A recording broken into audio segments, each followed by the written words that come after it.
Al Sharpton anyway? Who is this 33-year-old preacher without a church? A number of black New Yorkers as well.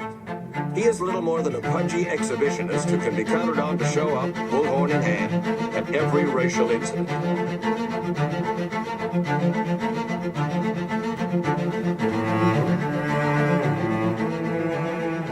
I often quote Mark Twain saying, "The two most important moments in life is the moment you are born and the moment you find out why you were born." I had a very troubling conversation the other day that prompted me to do this little video. A young man that I've known a while came to me and he was crushed. I mean, really crushed, because people were criticizing his work. He's in the ministry, but he's also an actor. And he said he couldn't understand why people were jumping all over, criticizing him, trying to find scandalous and derogatory things about him. And I told him, I said, you know, you're very young.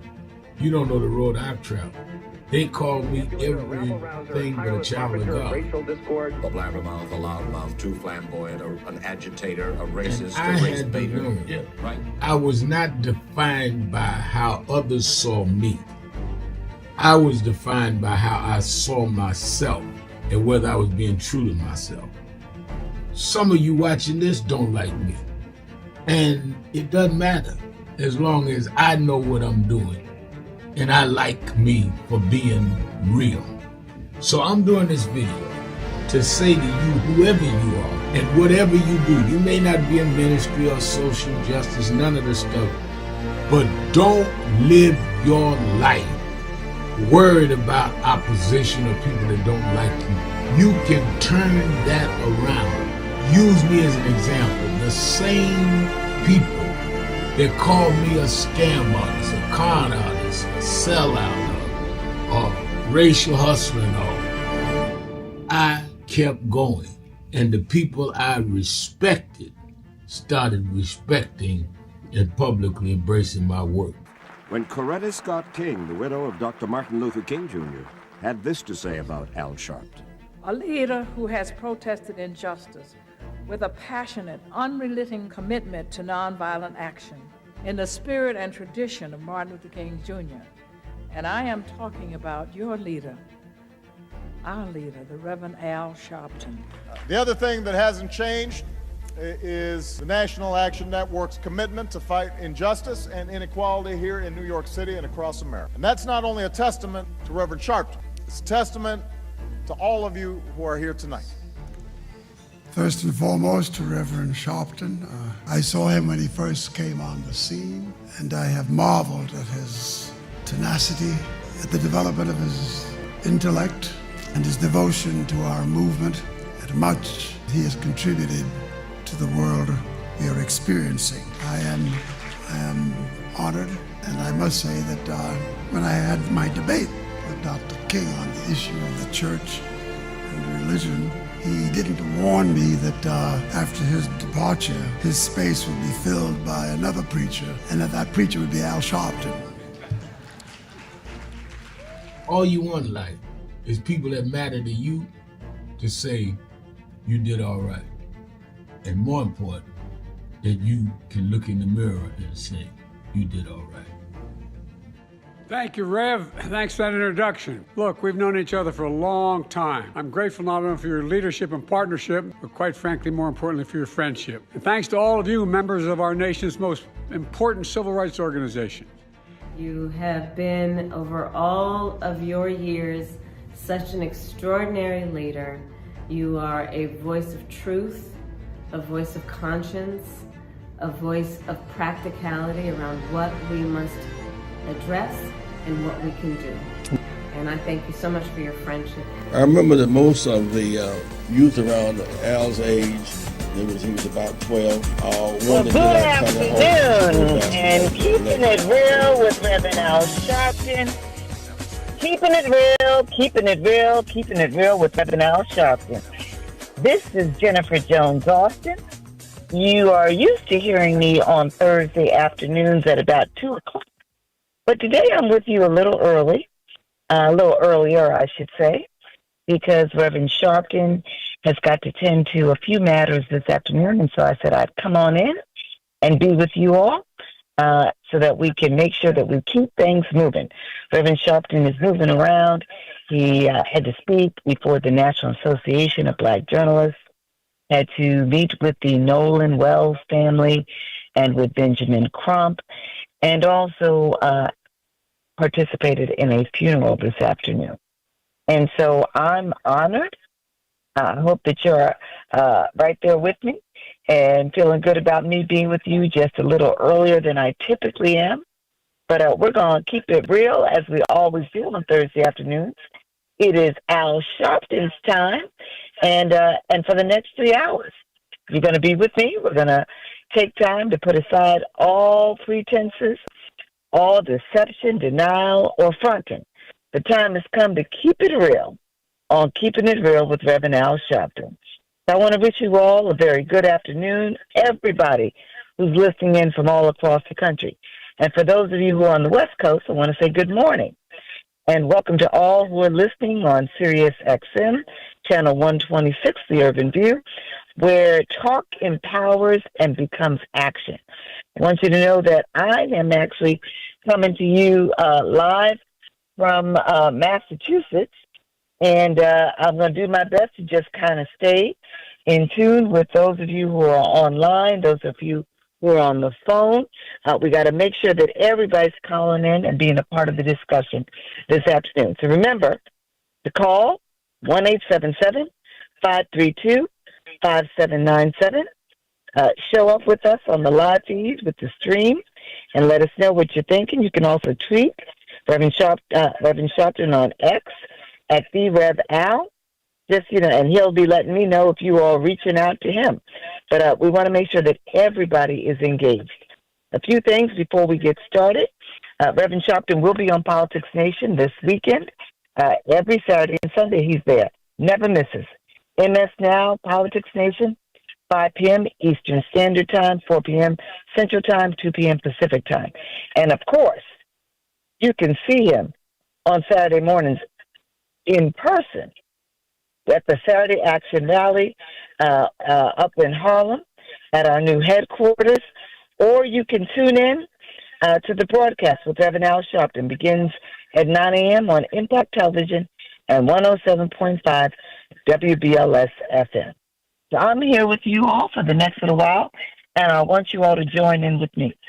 A few things are top of mind for me as we look at all that's happening in the world. It's another, I'm going to call it, maddening world. Lots happening in the world.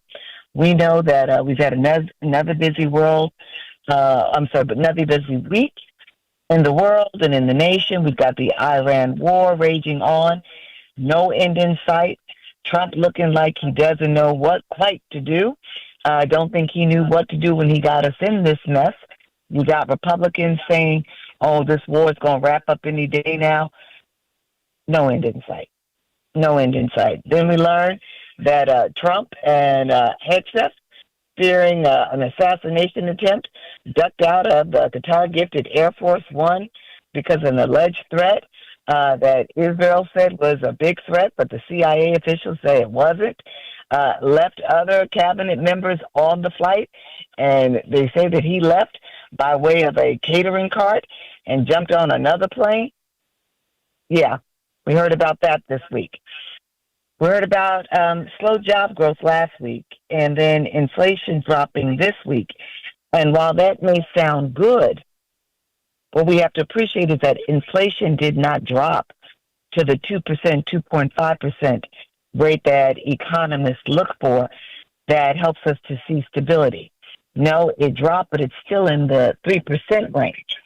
And with job growth having slowed and wages still lower, that inflation marker is a concern because that is going to slow consumer consumption of goods, which then creates a greater problem. The other thing we got to keep in mind is that the reports have come out telling us that groceries have risen yet again, up $3 this week, and gas average remains at about $4. This is not good for the everyday American. Soon we're going to begin seeing the impact of Todd Blanche as the confirmed United States Attorney General. And we know that he's already demonstrated arguably more of an allegiance to Trump. Remember, he was Trump's private attorney before he became the U.S. Attorney General. And we've seen concerns about his allegiance to Trump over law and ethics. We've got civil rights leaders who are concerned about what protections we'll have with Blanche in place. And this is coming on top of what we've seen already with erosions in the Department of Justice, which is supposed to be the protector of the law for Americans. And then just days ago, Trump, by executive order, declared war on vaccines, suggesting that every state reduce the number of required vaccines for school and split up the MMR, the mumps, measles, and rubella vaccine. And the challenge with that is that we're seeing a record high right now. 35% of measles cases in the last little while, record high since measles ran rampant in the 20th century. We've got to keep in mind that when Trump does this, he does it by executive order, so he doesn't have legal binding action on states. But he's telling states to cut back on vaccines, to reduce the number of vaccines that children have to have in order to go to school.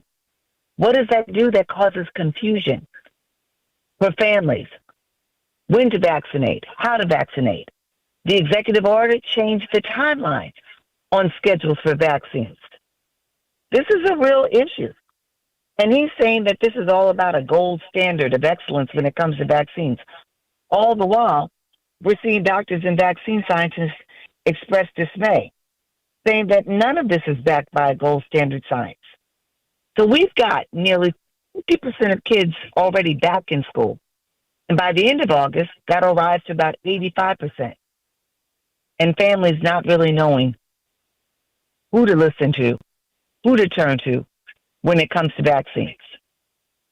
All the while, children are not doing well overall in school. So lots to talk about. Want to hear your thoughts and concerns on these very issues. We've got a march coming up.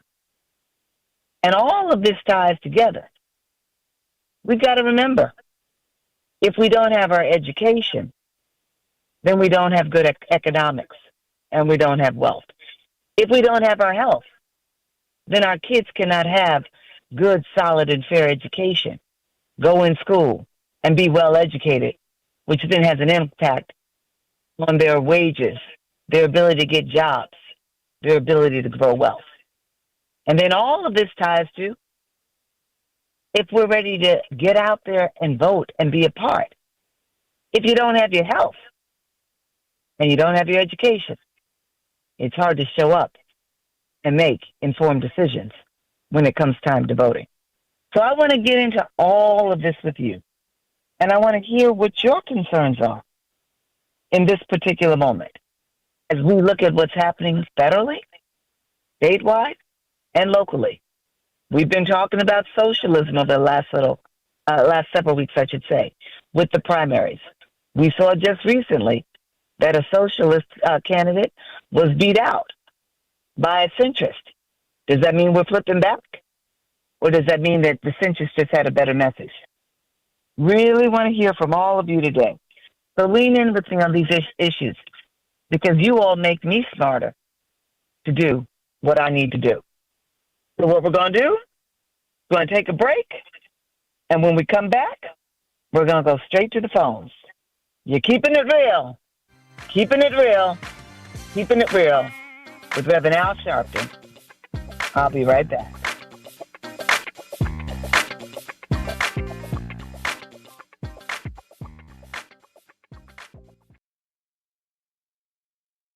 I've been in the Area 6 Festival since 1995. I came that year with my mentor and we spoke. Well, he died in February this year, but I want to continue what he taught us because even when times look bad, even when they look dark, I remember Jesse Jackson. He said, keep hope alive. Even if you can't figure it out, keep hope alive. Even if it doesn't look like you can make it, keep hope alive. In memory of Jesse Jackson, say that with me tonight. Let him know on July 4th from New Orleans, keep hope alive. Keep hope alive. Keep hope alive. Keep hope alive. Keep hope alive. Keep hope alive. Keep hope alive. Keep hope alive. Thank you, God bless. It gets dark sometimes, but the morning comes. Don't you surrender. Suffering breeds character. Character breeds faith. In the end, faith will not disappoint. You must not surrender. You may or may not get there, but just know that you're qualified and you hold on and hold out. We must never surrender. America will get better and better. Keep hope alive. Keep hope alive. Keep hope alive. On tomorrow night and beyond.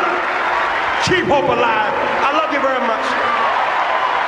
I love you very much.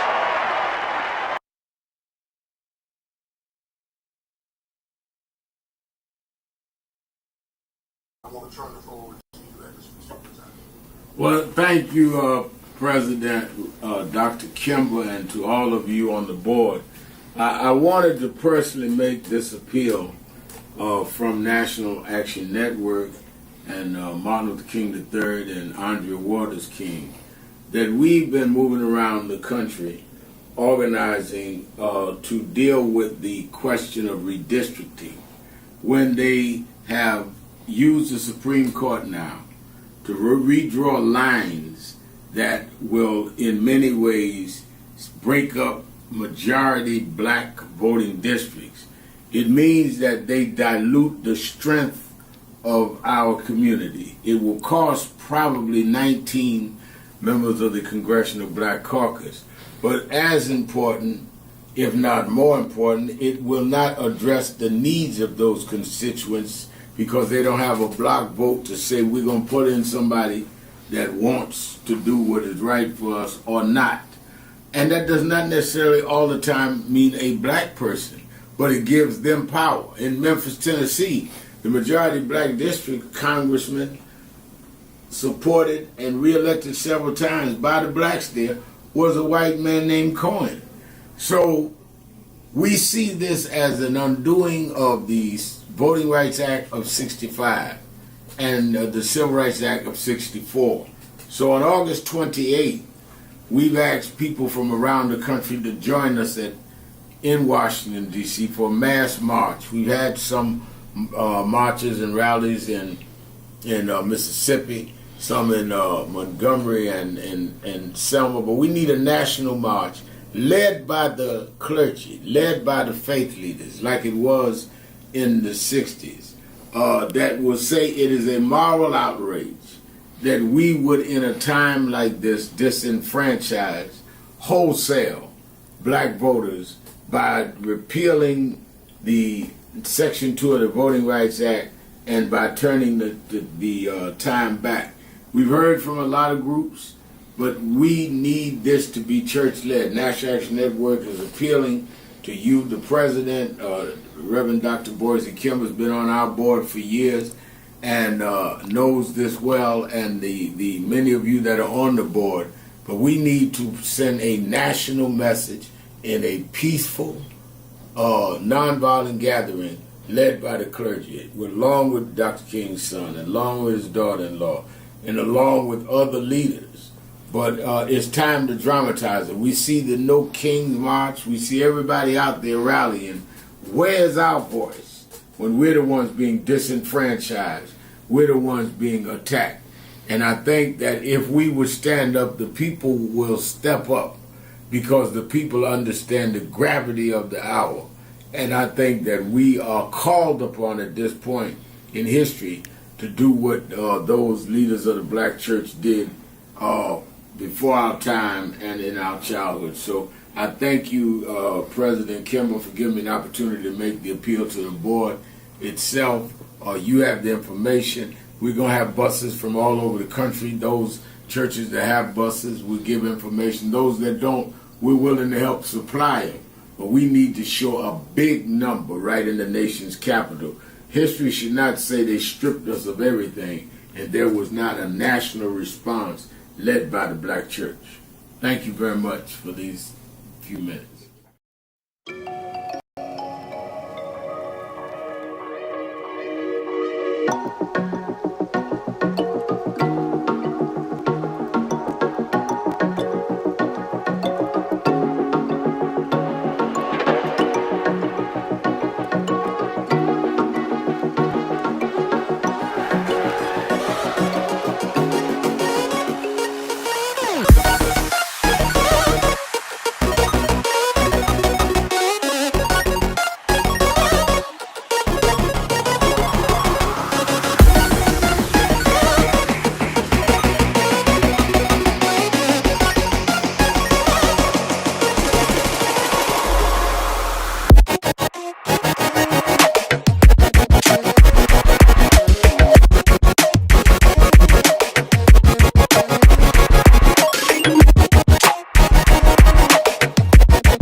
Is a house of justice.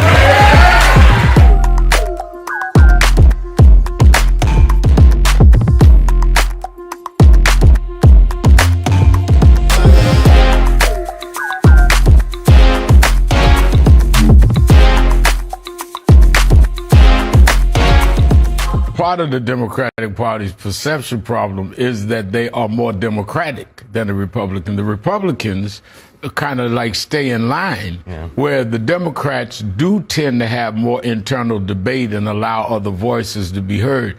So in whatever mild defense I would give of them, even though I want them to be fighters more and stand for something, I would say the fact that you are allowed to dissent in the Democratic Party, you're not allowed to dissent in the Republican Party, so the Republicans get everybody that agrees with them going positive, whereas it dilutes the Democrats' support because one day you're mad, one day you're not mad at your own party because you're allowed to express that more.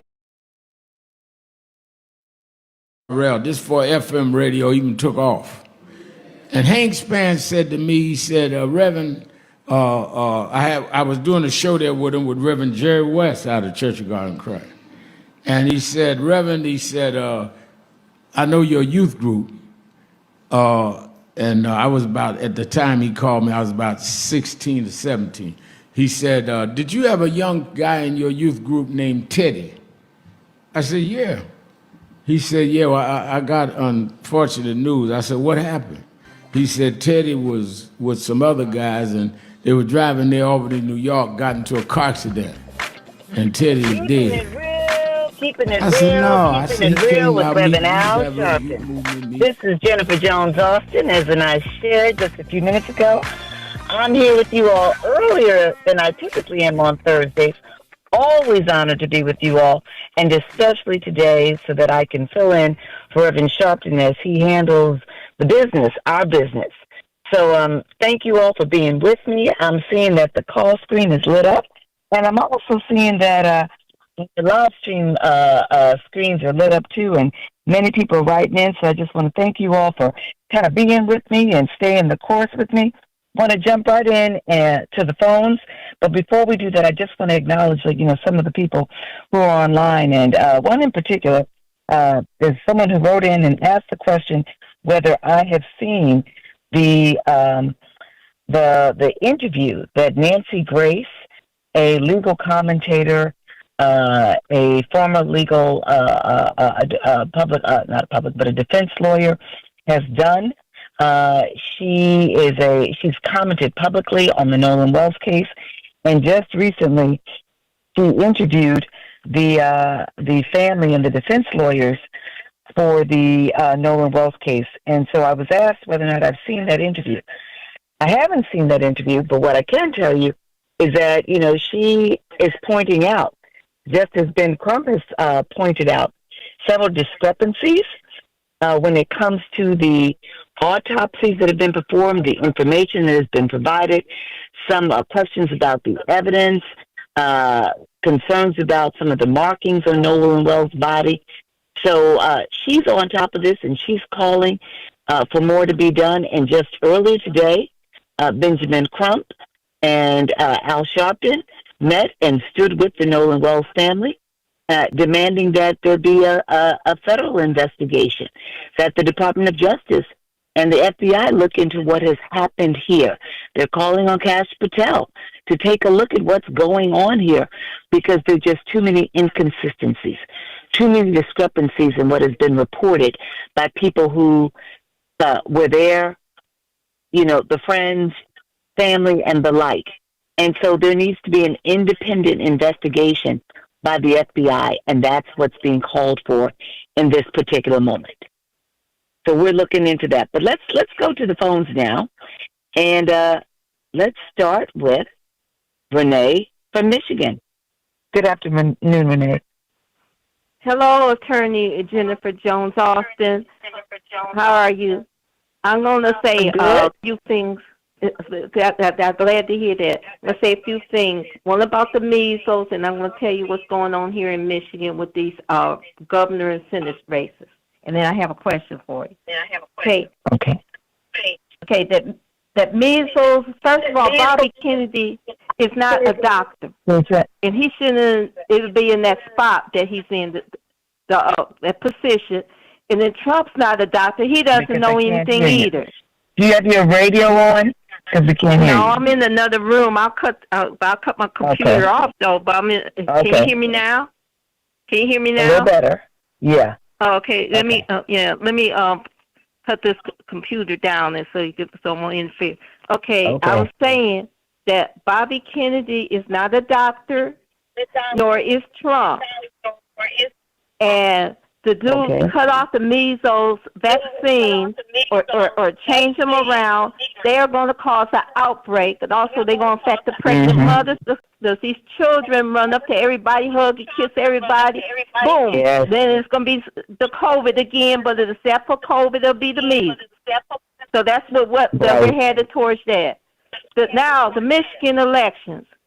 John James, I don't think he's going to make it through because all he says, I'm with Trump 110%.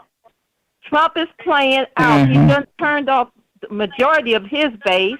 And these people in Michigan, we're not having that. The ones that, people I know, they're trying to make people my age, I'm 63, go to work. We're on Medicaid. So we're not going. How are we going to find a job? It takes us, like maybe for young people, it takes them a few months. Somebody our age, it takes us 6 months to a year if we find a job. So and they want us to work to have our Medicaid and then report our work hours, or we're doing community service or something. So I don't see John James, but you never know. You never know for elections.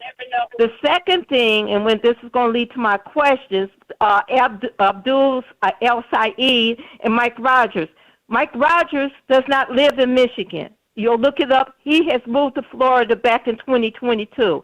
He is I guess came back to run so he can have the residency requirement.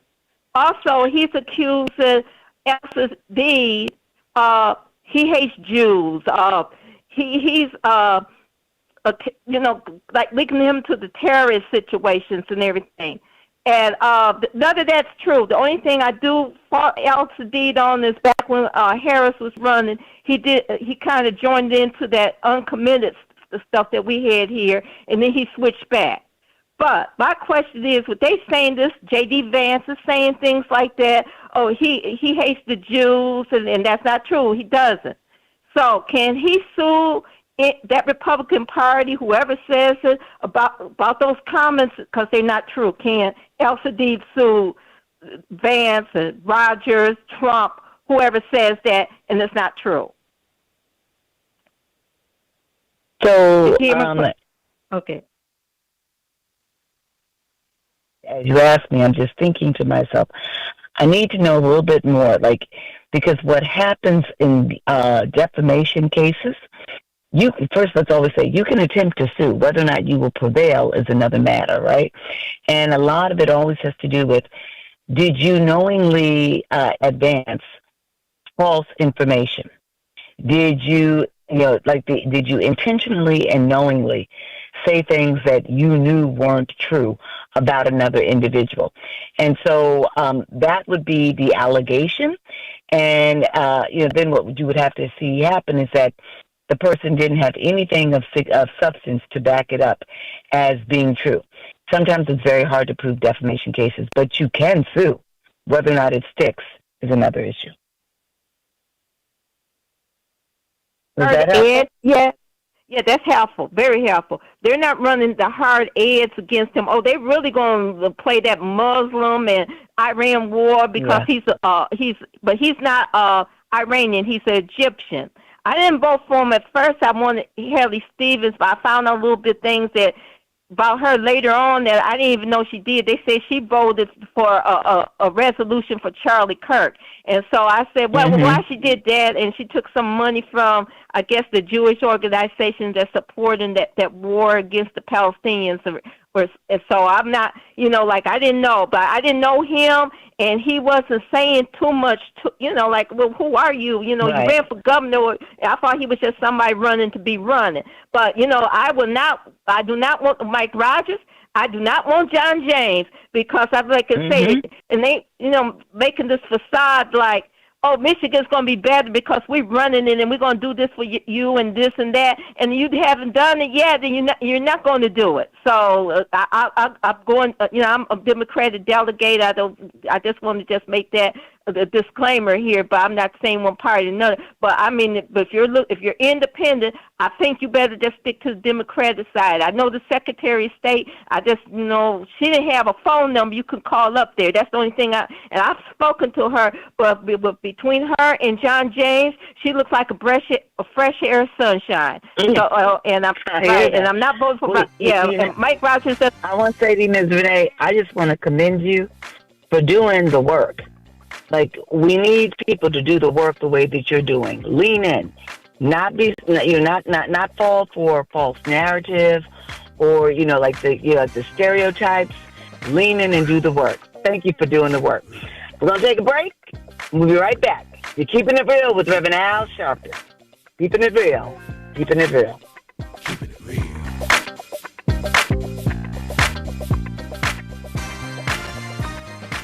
This is an important notice. We have a short visit today, so we just wanted to greet you all and thank you for allowing us in. Yes, sir. We was here. They were on the plantation. Our family was on the plantation. Wow. And that's, of course, that's the slave house. That's one of the slave houses. Sir, it's been 13 years. That's right. Good to see you. Been? Doing fine.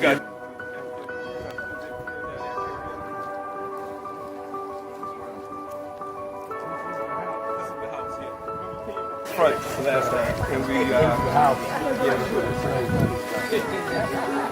Alexander Sharpton.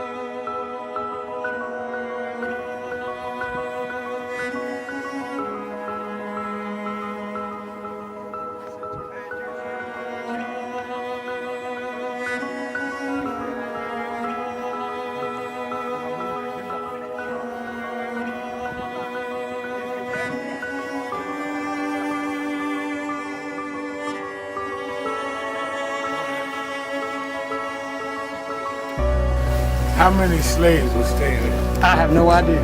This is where they would have a slave. Right? Yeah, that's when, exactly. That was, exactly.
The two people that most influenced my life were from South Carolina, James and Jesse. Jesse right up the road with me. I went and spoke at his mother's funeral. Jesse walked me to my mother's casket. Wow. To South Carolina. That's the balance of my life, James and Jesse. Yeah. Civil rights, shoulders. But also where your people from too. Literally. Yeah, right. And when I knew Jesse was from James, you know, I started bread bank. Yeah. And James had died before I knew about it in South Carolina. Oh, really? Yeah. James died December 25th. He died Christmas Day, 06. And they came to do the story for February of 07. They came in January. His daughter swear that was his daddy and him pushing the information out. Wow. And I called Jesse and told him, you know that my great-grandfather was a slave about 45, because Greenville right up to I-20. He said, I told you we was connected. That's why you got to listen to me. But it is really a intersection of both emotions, because when I was 11 or 12 years old, so I watched the news a lot and I became enthralled with the image of Adam Clayton Powell. I was around 11 and I convinced my mother to let me come up to this church to see Adam Clayton Powell. And in those days, people in Brooklyn used to say it's dangerous to go to Harlem. And folk in Harlem used to say it's dangerous to go to Brooklyn. Now, to 135th Street, and I came, sat right back there, and Adam Clayton Powell walked down this platform. And I remember after the church, in those days, Johnson, the pastor's study was right inside with the plexiglass. And I knocked on the door and I told the secretary I wanted to meet Reverend Powell. She looked down this little 11-year-old boy. She said, really? She said, who should I say? I said, Reverend Al Sharpton. That call means dignity. Means we're gonna walk side by side with you, or through you. We're gonna be with dignity and integrity. We don't want any more than you have, and we're not gonna accept any less than you have. That's my thought.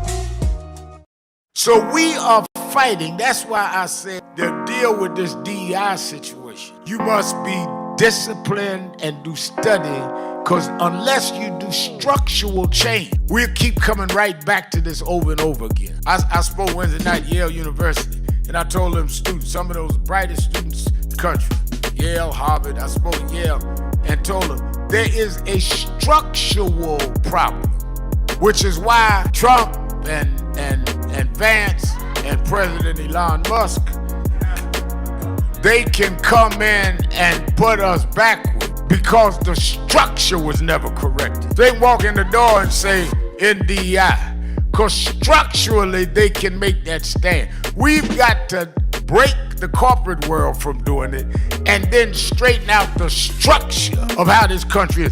Why we ought to be sending people to Congress is not sending them to Congress because they had the robocalls call your house, but they're committed to the structural change of this country. What Trump is successful on is playing on a weak structure, so he can make it go either way. It should not be so unclear that you can play the game either set away. It must be firm that you got to repair the damage done to the children of the slave and straighten out the structure that we are not 3/5 human. We are full human beings that built this country and never got paid. That's what reparations is.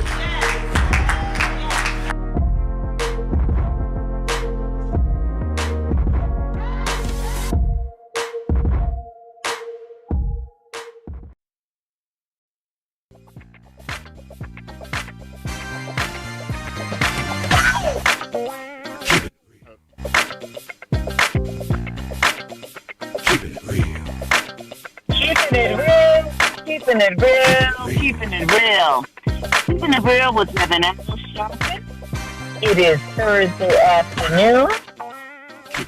And I am with you, as I always am. I'm just here a little earlier. This is Jennifer Jones Austin, and you all know that I join with Reverend Al Sharpton every Thursday afternoon, usually beginning in the 2 o'clock hour, but today I get to be with you a little earlier as he moves about handling the business for us. So, delighted to be with you. Let's get back to the phones.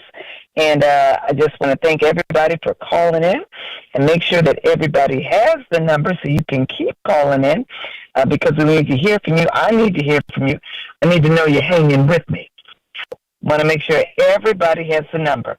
You can call us, reach me by calling 1-877-532-5797. All right, let's go back to the phones, and the phone lines are filling up. I'm going to talk to somebody who I usually don't talk to until the 2 o'clock hour, but he's called in, and I see him early. I'm going to take him early, and that is, I'm going to call him friend today, my friend Todd from Cleveland, Ohio. Good afternoon, Todd. Todd, are you with me? Todd. There you go. You can hear me now. I thought to myself, now did you drop on me? No, I was talking, but the bell hadn't rung yet. So when the bell rings, that's when the call's connected. He said, call your friend today.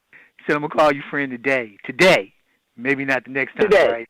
Today. All right, okay, I'll roll with that. I walked in the door. It's all good. I walked in the door, and I thought I was running late. I had to look at my own clock because I had the radio on when I walked in. I was like, oh, she jumped in early. Okay. So I caught what you were saying about job growth, not job growth, wages being down. But as I mentioned before a few times on the broadcast that I take very seriously, you included, that I keep up with the four districts in the Federal Reserve Bank, 4, 5, 6, and 7, Cleveland, Richmond, Atlanta, and Chicago, and all the states that are connected to them. And I'm looking at the wage tracker here from the Atlanta Federal Reserve Bank put out, and it says here that the wages are up. Wages are up 3.8% to up 3.8%, and that's for people that are basically that's an overall. And people that have changed jobs, wages are going up from 3.4 to 3.6%. So I heard somebody else say that today, what you said about wages being down. But I depend on the Fed. But I also consider you a reliable source. Let me break that down for you a little for you. So you can have wages being up for certain jobs. You can have wages being up regionally. But consistently, wages for people who are on the lower income level, they're not rising. So when grocery prices rise, right, and when inflation is not brought down dramatically, for the people about whom, that we often talk about on this show, many of us who are either earn or have family members who earn lesser wages, wages are not keeping up with inflation. Okay, I'm with you on that. I didn't catch the part. If you said it earlier, I didn't catch it. You said people are lower income. And I'm looking at wages overall the country, and I'm relying. And I know the Fed gets their numbers from the Labor Department and the census. So I was like, okay, maybe I'm missing something in what she said. So you're talking about low wage earners anyway, who are not getting increases. It's concerning. I would like for a report to come out at some point when the job reports come out. I don't know where I would get it from, but I bet there's somebody keeping track of it. When you see job increases in the country, a lot of people are coming from some other entity. They may be coming from another job. They may be coming from a business they ran. And I know a number of people, I could count 9 personally that I know, that have been running reasonably successful businesses for the last 7 years and 9 years. And they've gone to employment with something other than their own personal business because the tariffs have run them out of their own business. So you see people you see the jobs increase based on people having to go to employment that they would not have necessarily gone to had there not been some dilemmas caused by the government through the tariffs, which most of the consumers are paying for. And when the consumers have to pay for it, the businesses have to pay for it, and they're going to pass it back over to another group of consumers. So I would like to see that report come out sometime, but I don't know who would be keeping track of that. You follow what I'm saying? I understand what you're saying. The other challenge that we have is that right now in this government, this federal administration, there is data that was routinely, kept and published annually, and they've pulled back on doing some of that. And so we're not seeing all the numbers that we once were able to see, and we're not necessarily then able to connect the dots on some critical indicators. The other thing that, that I think is always important to note, just leaning into what you're talking about, Todd, is that, when we look at job growth, when we look at unemployment rate, one of the things that we often don't, we're not aware of is who's actually participating and what that looks like, right? So when we see like the unemployment, when they say the unemployment rate has dropped, one of the things that we're not picking up in there, and you've kind of alluded to this, is some people decide they're just not going to try anymore to get a job that is captured in the mainstream economy, if you will. And so they then may take themselves out of the game. No, but what I'm saying to you is they may start a business that is not on the radar, right? Some people, that's what I'm trying to tell you. Some people may then turn to jobs that are not on the radar. They become, as an example, they may become like caretakers or babysitters, and they're not, like, those jobs aren't being captured. That's the point I'm making. I'm just saying people may turn to alternative sources. They may build their businesses. They may struggle in their businesses, but they may not actually be captured right away when the government looks at unemployment. That's all I'm saying. Somebody running a business, I'm aware, absorbing what you're saying. Somebody running a business that's been lucrative, that's a retail type business, and the tariffs have caused them to not be able to keep up with how they can purchase their products that they're selling to consumers. And as a result, they're like, okay, I got to get a regular job. I can't do this anymore. So they go into the job, like you're saying, they go into a different job market, and they become part of statistics with job growth. But they need to have some statistics somewhere where somebody can look at it and say, well, who got driven out of business? Well, I understand what you're saying now, but I mean, you can look at, there are stats that are kept, and I don't know if they're kept at the federal level. I'll look into this, but you can see at the state level and often at the municipal level the turnover in, local, like, economies with respect to jobs, stores, retail stores that have opened, services that have opened, and then they've been shut down. You can see, like, instances where people have run out of capital and have not been able to keep their businesses afloat. I don't know, though, if there is a stat yet on who's been run out of business because the tariffs took them out of business. That we need to know, because that is directly connected to the services through government that we receive in order to run private businesses, and people should know, has the government been a direct contributor to you in a negative, compromising way for your business to shut down that was not necessary? We should have that kind of information so we know. In reference to groceries, I pay 5 people's groceries directly in 4 different states every month, and I contribute to 2 other ones. And I'm noticing that this is kind of odd to me. There may be some explanation for it, but I don't know what it is. The heavier farm states are where grocery prices are going up the highest. Now, I know that you go into a grocery store and the strawberries may not even be from the United States, okay? But there are strawberries that are grown here too. And there's not so much bananas, but apples and oranges and things such as that are grown here too. And they're going up in price when they should be kind of evening off, because even if we're having issues with tariffs and the grocery stores are having to keep up, they still have a backup with their own domestic products here in the United States. So I don't know a bunch of explanations for that. Now, as far as the junk food going up, let me just quickly say to you that could be a factor. And I'd have to lean into it more, but that could be a factor of greater demand. You know, if we're importing less because of tariffs and the costs, right? And you've got these tariff wars that continue where less is being imported for certain products, certain goods, including fruits and vegetables.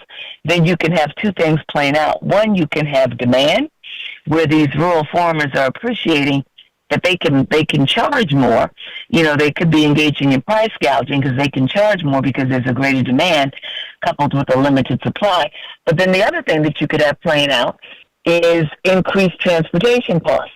If now farmers have to transport their goods, their fruits and vegetables a farther distance, then who's incurring that cost? So they're going to pass that cost on.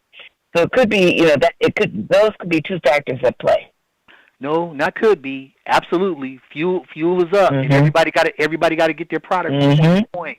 So fuel is absolutely up, but it's still concerning that the farm states are moving at such a high rate to get their products into the grocery stores. And again, our government needs to be a lot more sensitive to what it costs for people to make it, especially produce and meat. So I saw in the news, and I'm gonna say this in exit, I saw in the news that cattle is down. Just the cattle supply in the United States is down.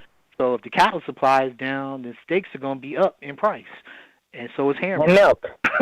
And cheese. Right. All right. I'll talk to you later, Jennifer. Good to talk with you. Thank you, Todd, for calling in. And it looks like we're heading towards the break. I want to thank everybody for staying with me.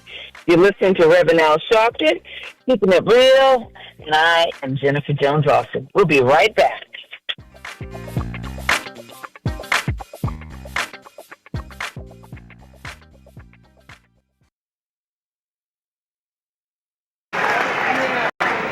I remember I was 12 years old.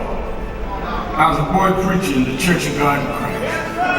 Bishop Shear knew my bishop, Bishop Washington. Bishop Washington, my mother was concerned I was getting into politics.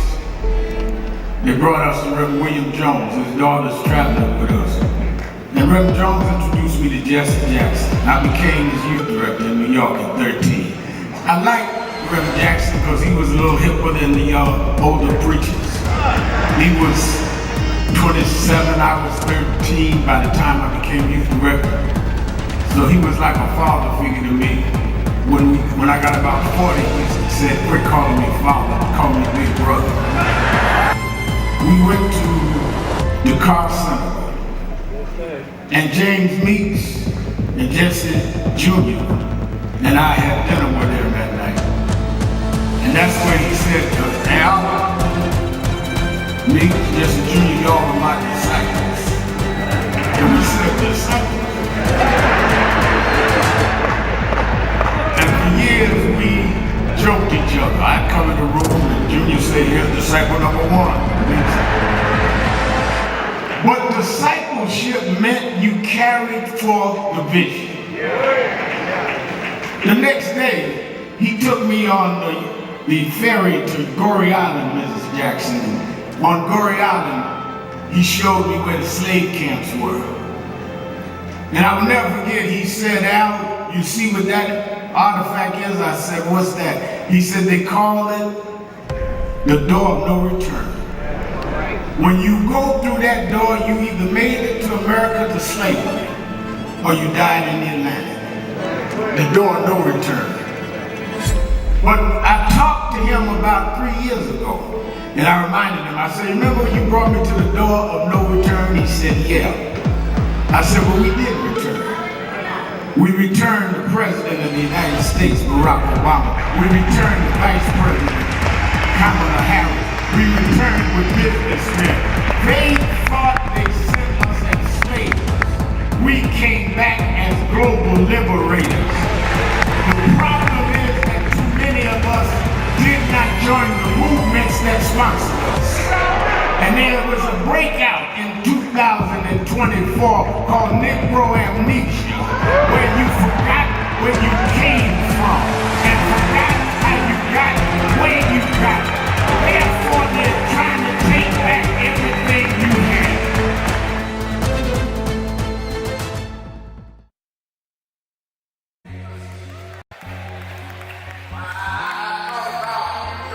Look at everything. I went a couple of nights to go to the Knicks game. They lost. Last night I said, I'm not even going down there. I'm going to go to bed. I got to fly to Hampton on to Chicago. And by halftime I said, man, they ain't going to win this game. They down 29 points.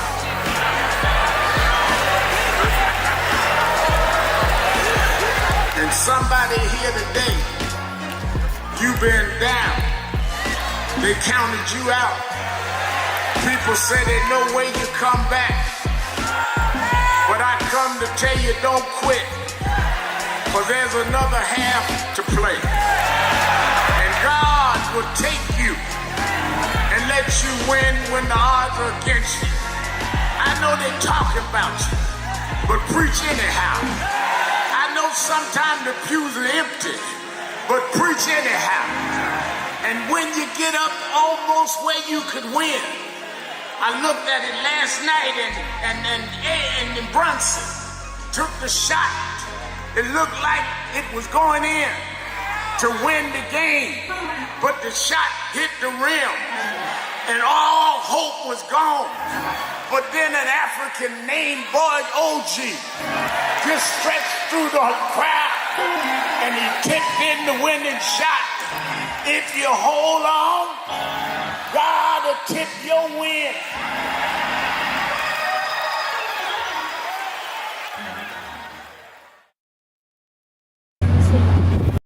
Centering itself, the millions to billions, give a sense of value.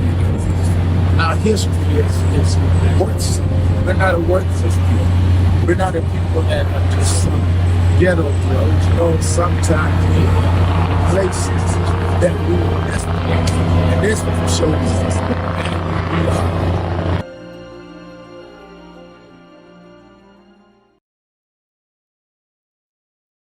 But Reverend, it looks bad now. Look at Iran. Look at what's going on in Minnesota. Look on. Yeah, but I was raised by them to realize that after storms, if we do the right thing in the storm, if we organize, if we register, if we do what we're supposed to do, there's always a rainbow coming out. The rainbow don't show until the storm is over. The rainbow gonna come out in November. The rainbow gonna come out in 28. We're gonna fix these tricks in 26 and march through the gates in 28. We didn't come this far to turn around now. We won't go back. We won't go back. We won't go back. Reverend Sharpton, how do we begin to make peace with our past? I don't think it's our obligation to make peace with our past. I think it's our obligation to learn from our past and to understand that soon we gonna be the past. I mean, a lot of us act like we gonna be permanent and that the past is the past. if we draw on the strengths of the past and uphold the dignity and the integrity of our people, and then perform it at our highest level in our generation, as Dr. Moss said, that's our obligation. You know, one of the reasons that I've been so concerned about this cultural tone that we're in now is a lot of us have lost the dignity that our community has shown from Jamestown to now. I've questioned some of the artists that no longer sing to uplift us. And there's never been a generation that didn't use our music and our culture to lift us up. And the excuse is where they say, well, we just want to show what's there. But we never just accepted what was there. We always looked at what was there and looked through it and brought our people the way it needed to be. So in slavery time, we were singing Go Down Moses and Swing Low Sweet Chariot. We wasn't singing about the cotton picking nigga in the field. That's what we saw, but that's not what we sang. In slavery,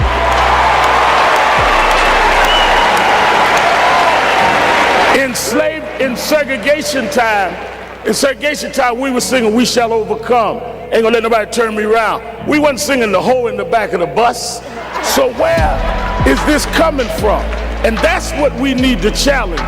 I wish, all of this about our friend Barack announced it today. I wish Obama had announced here, because Lincoln did not free us. The abolitionist movement freed us. Lincoln accommodated to freedom fighters. He was not a freedom fighter. Kennedy accommodated the king. Johnson accommodated the king. We got to quit giving the wrong people credit for our history.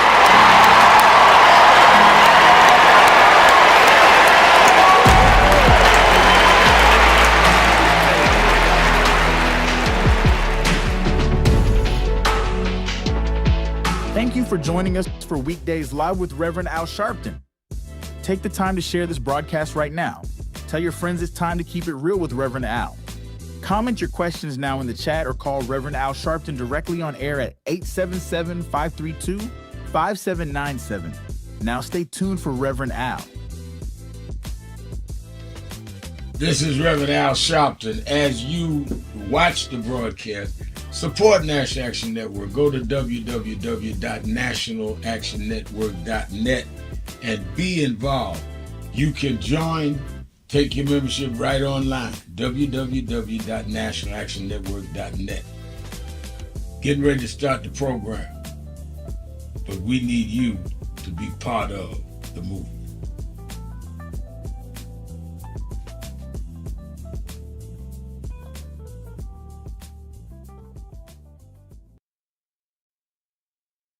I'm keeping it real. Keeping it real, of course, all the time. Reverend Al Sharpton joined the growing chorus of voices demanding accountability in Jordan Neely's death, drawing attention to two other men who appeared to have played a role in restraining the 30-year-old. I'm looking at the video. You got one man choking and the other holding him down. They all need to be in front of a grand jury. No justice. And now, America's #1 civil rights leader, the Reverend Al Sharpton. Keeping it real, keeping it real, keeping it real with Reverend Al Sharpton. This is Jennifer Jones Austin, and I am your host this afternoon. I'm glad that you're here, and just thank you for hanging with me. I want to remind you all that Reverend Al Sharpton, he's always with us, but today he had to be out and about, moving through the world. He had a funeral that he had to participate in. He has been with the Nolan Wells family in connection with the ongoing investigation into the tragic death of Nolan Wells. He has stood with the family and with Benjamin Crump, calling for an FBI investigation because things just aren't adding up. And it's time that the federal government get in here and see what happened concerning the death of Nolan Wells. And also, he is speaking today at the National Association of Black Journalists. So we're going to hold it down all of us together, working together, we're going to hold it down for him. I want to remind everybody that, again, you can be with him tomorrow. He'll be back tomorrow, but you're with me right now. But you can also be with him on this Saturday and Sunday for Politics Nation. You all know he's in his 15th year on Politics Nation, and that's in part because of all of you listening in and being a part on the weekends. So be sure to tune in to Politics Nation with Reverend Al Sharpton every Saturday and Sunday afternoon on MS Now at 5 p.m. Eastern Time, 4 p.m. Central Time, and 2 p.m. Pacific Time.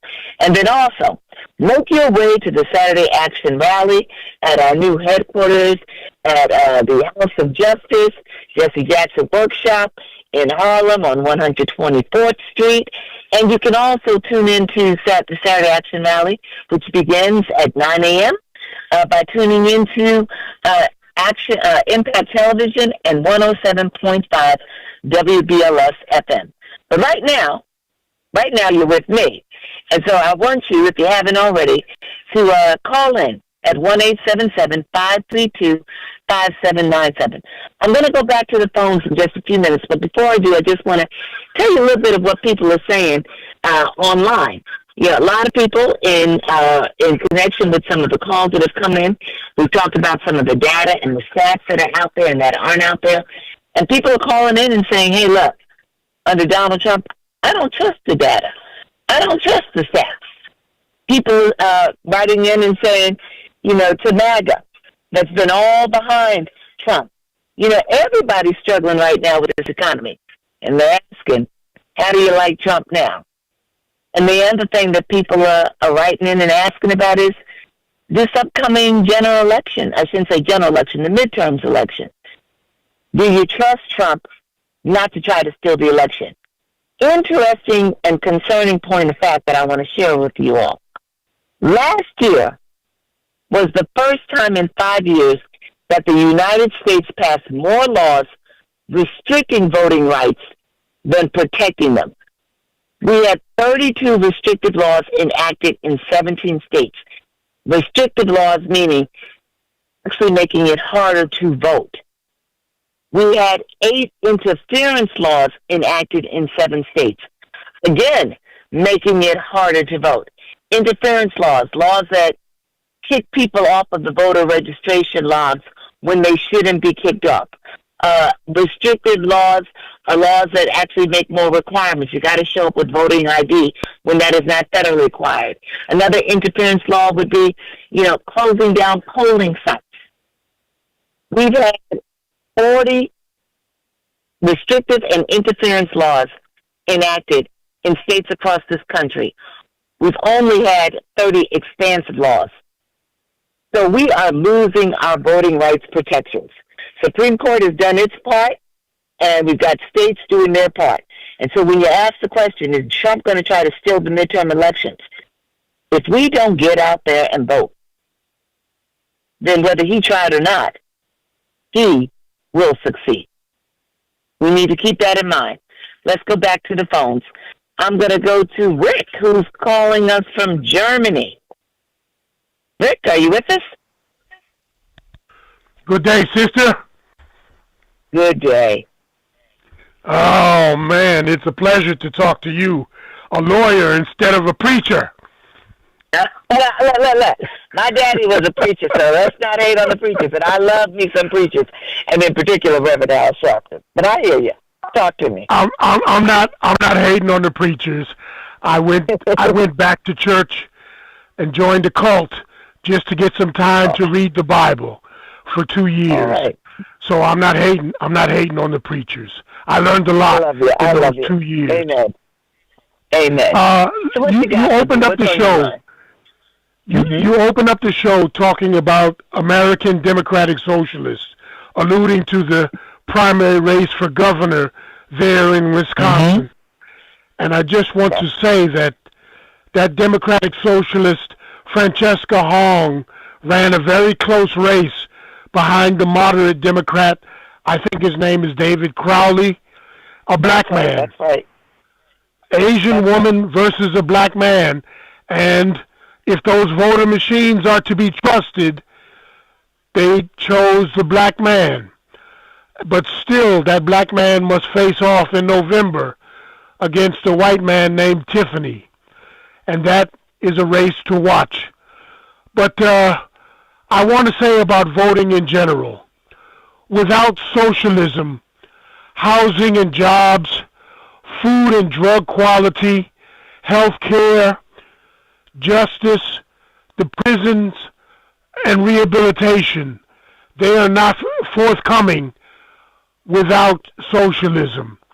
And voting for Congress, the representatives and senators, without uneducated poor people at the polls, will be a losing game for the next 20 years if you don't get poor people to the polls.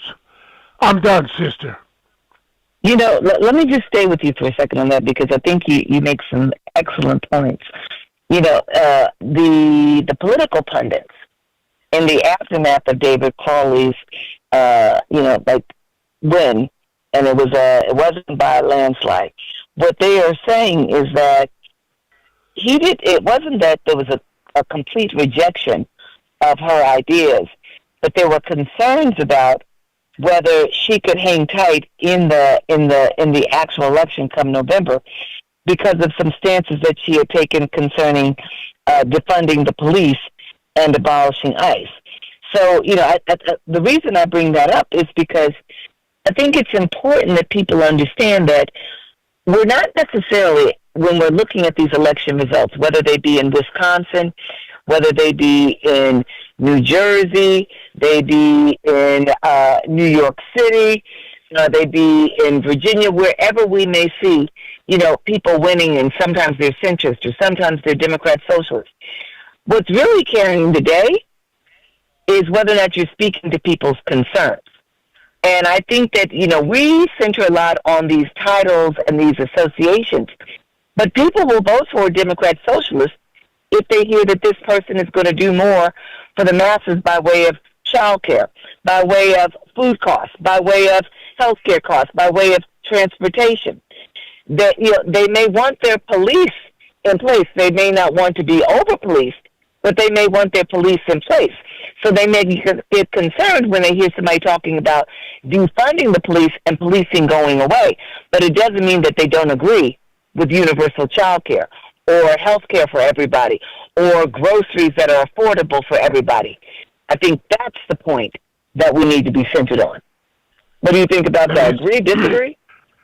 Let me say in closing, I think Crowley smiles a lot, but what he will do for the people if he wins in November remains to be seen. I think the Democratic Socialists, they talk about things, bread and butter issues, that people haven't talked about for about 40 years. And I think that you've got to get the country towards socialism just to bring the Constitution into the 20th and the 21st century. I'm done, sis. Thank you so much. I appreciate your call. You know, earlier today, I was listening to the news, and there was an individual, I'm going to get this person's name before we come back from break, who was talking about, on Fox News of all places, how Trump is demonstrating socialism more than any Democrat socialist right now in terms of all of the handouts and everybody sharing in the pie if you are among the more wealthy in this country. How he's making it possible for the more wealthy, the more financially elite, for everybody to get, you know, a bigger piece of the pie, and how that is more socialist than any Democrat socialist.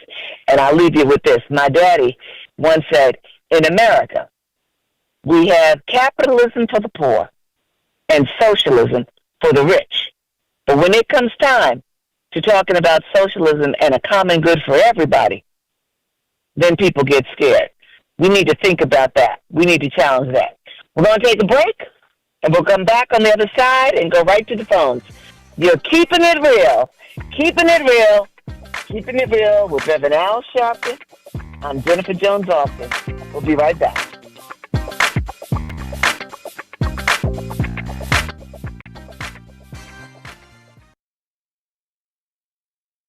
Part of the Democratic Party's perception problem is that they are more democratic than the Republican. The Republicans kind of like stay in line, where the Democrats do tend to have more internal debate and allow other voices to be heard.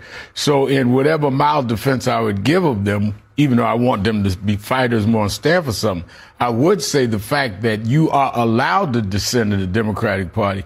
You're not allowed to dissent in the Republican Party, so the Republicans get everybody that agrees with them going positive, whereas it dilutes the Democrats' support because one day you're mad, one day you're not mad at your own party because you're allowed to express that more.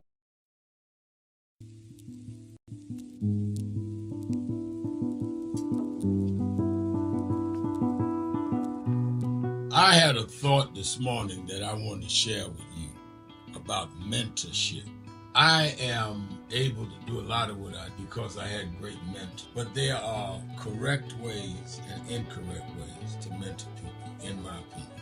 I was mentored as a boy preacher by Bishop F.D. Washington, one of the great Pentecostal preachers of his time. Then Reverend William Jones, who became my pastor after Bishop Washington died, who was unquestionably in the top 5 black church ministers, theologians. Reverend Jesse Jackson, who I started my activism under his leadership, he and Reverend Jones. And I learned politics directly as a youth director from Shirley Chisholm.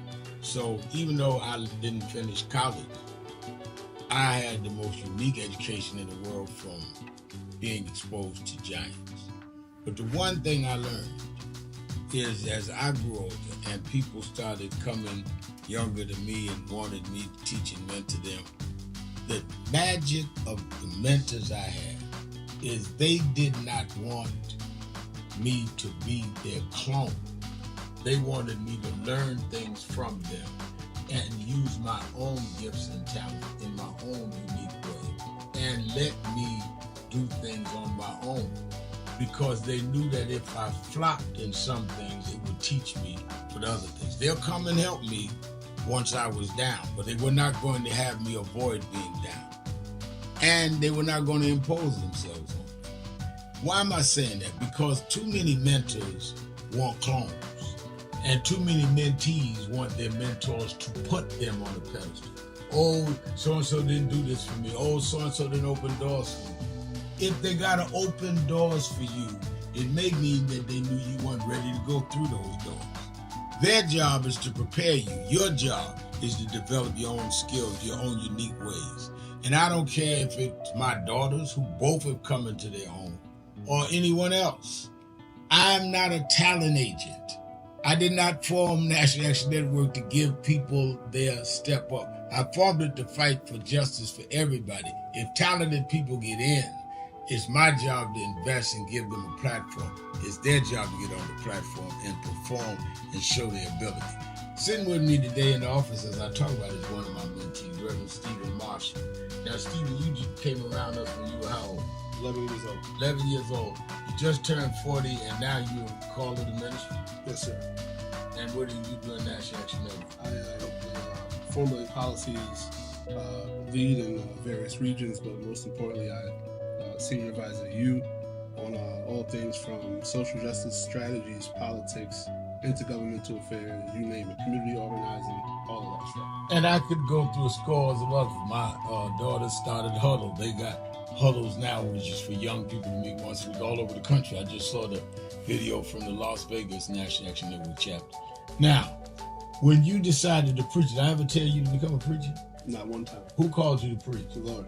All right. And did I say go to this school or that school? No, sir. Did I open this door, that door? Did I tell you be ready when the doors open? Always be ready and prepared. And that's what I'm saying. Get you some young people than you that you can help along the way. But don't be their talent agent. Their talent must speak for themselves. And anybody that grumbles with you about so-and-so didn't do something for them, maybe it's because they didn't feel you were ready, or that they felt if they did it, you wouldn't do it on your own. But we all don't live forever. I want the next generation to speak of me, of National Action Network, and others, the way I speak of Reverend Jones and Bishop Washington and Shirley Chisholm and Reverend Jackson.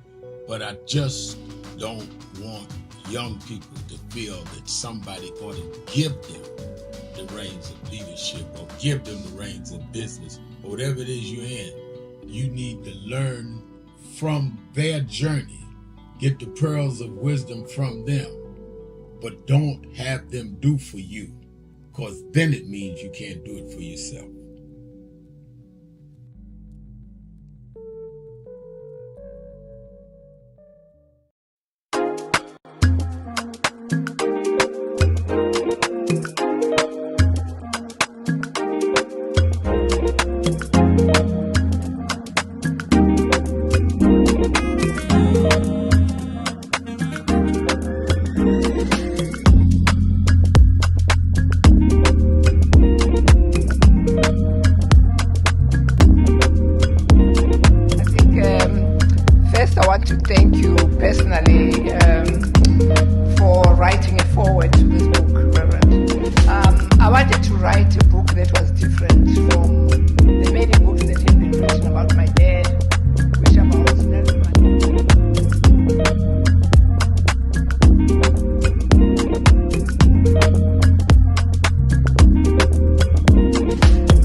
When he came to go speak at the UN, he said, I'd first go to Harlem to see those that fought for me. Oh, that's nice. Yeah, we keep it hung up in the house. It's a great photo.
Keep the dream alive on Wall Street.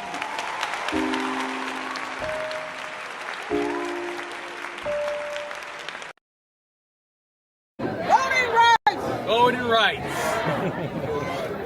Everyone look here. Say it again, Ms. Pearl. Voting rights! Voting rights!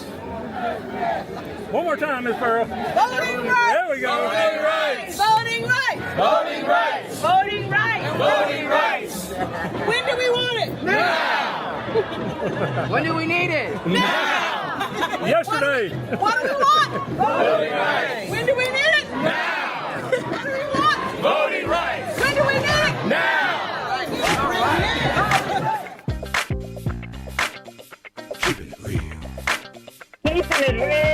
Keeping it real, keeping it real with Reverend Al Sharpton. This is Jennifer Jones Austin, and for those of you who might just be joining now, time when I typically join on Thursday afternoons, I want to welcome you. And it's been my pleasure to be filling in for Reverend Sharpton over the course of the last hour and a half, and I'm going to be with you all the way through to the completion of our time together. I want to thank everybody online who's hanging in here with me. Appreciate your words of encouragement and support, and appreciate you all speaking to the issues. Appreciate those of you who are calling in, and we're going to get to your calls, get back to your calls in just a minute. Want to remind those who haven't called in but want to that our number is 877-532-5797, and you can be a part of this conversation. So before we go to the phones, I just want to lean in and say a few words about the upcoming march on Washington. As you know, Reverend Sharpton and the Martin Luther King Jr. III and his wife, Andrea King, they are coordinating with others in March on Washington, the 63rd March on Washington, for voting rights and economic justice.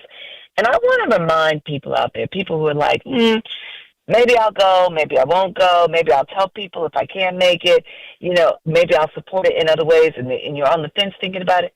Let me remind you why it's so important. I often think about how Dr. Martin Luther King Jr. helped secure with the Southern Christian Leadership Conference, and my dad was a part of that and others. After they secured the Civil Rights Act, they went back to Lyndon B. Johnson, then president, in 1964, and told him, we now need a Voting Rights Act. We need voting rights protections. And Lyndon Johnson said to Dr. King that he supported voting rights, but he lacked the political power to pass a law. Essentially said he used up all his political power in getting the Civil Rights Act. And when they left, when King and others left the Oval Office, and they talked about the conversation they'd had with President Johnson, and King said, we got to go get the voting rights. We got to do this. There were those among him who said, did you hear the president? He said he couldn't do it. He said he lacks the political power. And it's said that Dr. King turned to them and said, well, then let's go get him some power. And that's when they started moving in Selma, with the Selma marches, which ultimately led to the Voting Rights Act. So those of you who think that marching doesn't matter, marching shows numbers. It shows power. One thing that politicians are afraid of are numbers. When they see people in mass moving, they're afraid of that. And if we don't think that there are issues to be marching for right now, I talked a few minutes ago, about how we have lesser voting rights protections today than we did after the Voting Rights Act was passed in 1965. We've got more states than less states who are restricting our voting rights and interfering with our voting rights. But if that's not enough for you, you got to lean into things when we think about education. Today, we have fewer education rights today in our communities.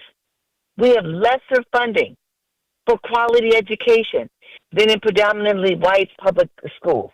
We see when it comes to our children and their learning and reading and math proficiencies across the country, black children, the statistic in 8th grade is only 15% are reading proficient. What does that mean?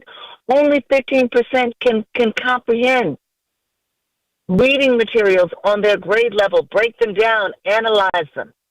Only 8% can do math problems for 8th graders. What does that translate into? If you are not reading and math competent and proficient, you can't graduate high school, let alone college, and get a good job. When we look at housing, what we see is that nearly 2 times white people owning homes than us, which contributes to the wealth divide. We see that nearly 70% of our people are rent burdened, meaning that we're spending more than 30% of our household income in rent. We see that the quality of housing is less for black people. We see when it comes to property values, that our property values in our communities fall behind, which then affects our ability to pass wealth on to our children. We see that we have higher rates of homelessness. When it comes to healthcare, we talk a lot. We talk a lot about infant and maternal mortality rates, that black women experience maternal mortality at 3 times the rate of white women. But we don't talk enough about life expectancy, that our life expectancy rates are lower, 4 years less than white people, and our death rates are significantly higher. We don't talk about debt. We don't talk about the fact that, coming out of college, 88% of black students are likely to have more student debt than white students. If you don't think that there is a reason to show up and march, to be seen and heard, listen to what I'm saying to you all. In just about every pillar, every facet of life, we continue to struggle. 63 years after the March on Washington, the only way we turn this around is ensuring that our voices are heard. Yes, we do that with the vote, but first we've got to stand up and be seen. I'm not making this up. We don't just want people showing up just to have numbers and say we did a march. We want people to show up because what we know is that politicians count numbers, and then they see how people are thinking and how they're going to move and how they're going to vote. And then they change their minds about the things that they do that are harmful to us. All right, let me get off my soapbox. Let's go back to the phones, and let's go to Ray. Let's go to Ray from Cincinnati, The Buzz. Good afternoon, Ray. Hey, you was preaching, weren't you? Lawyer by day, preacher on Thursday afternoon. I'll take it for you. Yeah. Let me sticking to the scene, the theme of voting. Let me say this, and then I want to ask you a question about lawyering. White voters, they vote with fear. You talk about these candidates talk about immigration. They're going to move into your neighborhood and tear up things. They talk about crime. Blacks are going to come into your neighborhood and start shooting up the place. They talk about defunding the police. I'm talking about these white candidates telling these white folks in their suburban homes. And defunding the police means nothing what white folks think it does.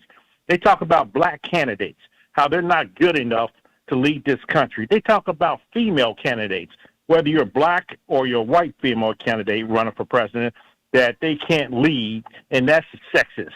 And these Republicans, I will give them credit. They do a good job of messaging. Then let me tell you something about black voters. Now, black voters, the easiest thing, and you correct me if I'm wrong, the easiest thing for black folks to do is vote. There's a voting booth probably when it's time to vote within 5, 10, or 15 minutes of where you live. But some of them, the people that don't vote, they don't care to vote, they would rather drive a half hour to go to a mall and shop. They would rather drive 15 or 20 minutes to go to a grocery store and get something to eat. And they would rather drive an hour to go to a bar. And so the easiest thing for black folks to do is to vote to make your life better. And let me say this. Primary vote. You mentioned you and Rev got into it last week about, when a candidate loses in let's say like in the Democratic primary, just like last week, like Elzayed, I hope I'm saying his name right. Elzayed? That's right. Okay. Now, he won. Yep. He won in Michigan, right? And so I think last week you were saying that when there's a primary, Republican primary, they forget about, who won or lost. They're going to support the winner, and then I think you said something like black folks, we don't do that. And that's a shame. But let me say this. When Joe Biden, you remember when Joe Biden and Kamala Harris went at it in the primary, right? And then, Joe Biden came out on top. He won because these voters, Kamala Harris voters, backed Joe Biden. And then 4 years later, Kamala Harris got 70 million votes because Joe Biden voters, they turned it around and backed, not enough. They turned it around and backed Kamala Harris. That's how she got 70 million votes. Now, she didn't have a primary. You know, she just took over the spot, but she got 70 million votes. Wait. Ray, I hear the music. Can you hold on for a second and come on back on the other side of the break? Hold on. Okay. Keeping it real, everybody. Listening to Keeping It Real with Reverend Al Sharpton. We'll be right back. Hold on, Ray. Do you owe back taxes or have unfiled tax returns? The IRS.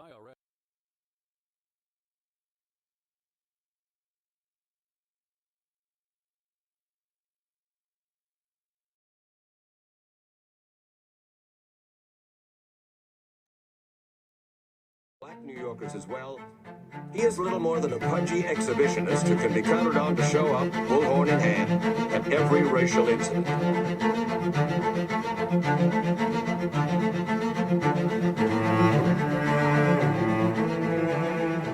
I often quote Mark Twain saying, the two most important moments in life is the moment you are born and the moment you find out why you were born. I had a very troubling conversation the other day that prompted me to do this little video. Young man that I've known a while came to me and he was crushed. I mean, really crushed, because people were criticizing his work. He's in the ministry, but he's also an actor. And he said he couldn't understand why people were jumping all over, criticizing him, trying to find scandalous and derogatory things about him. And I told him, I said, you know, you very young. You don't know the road I've traveled.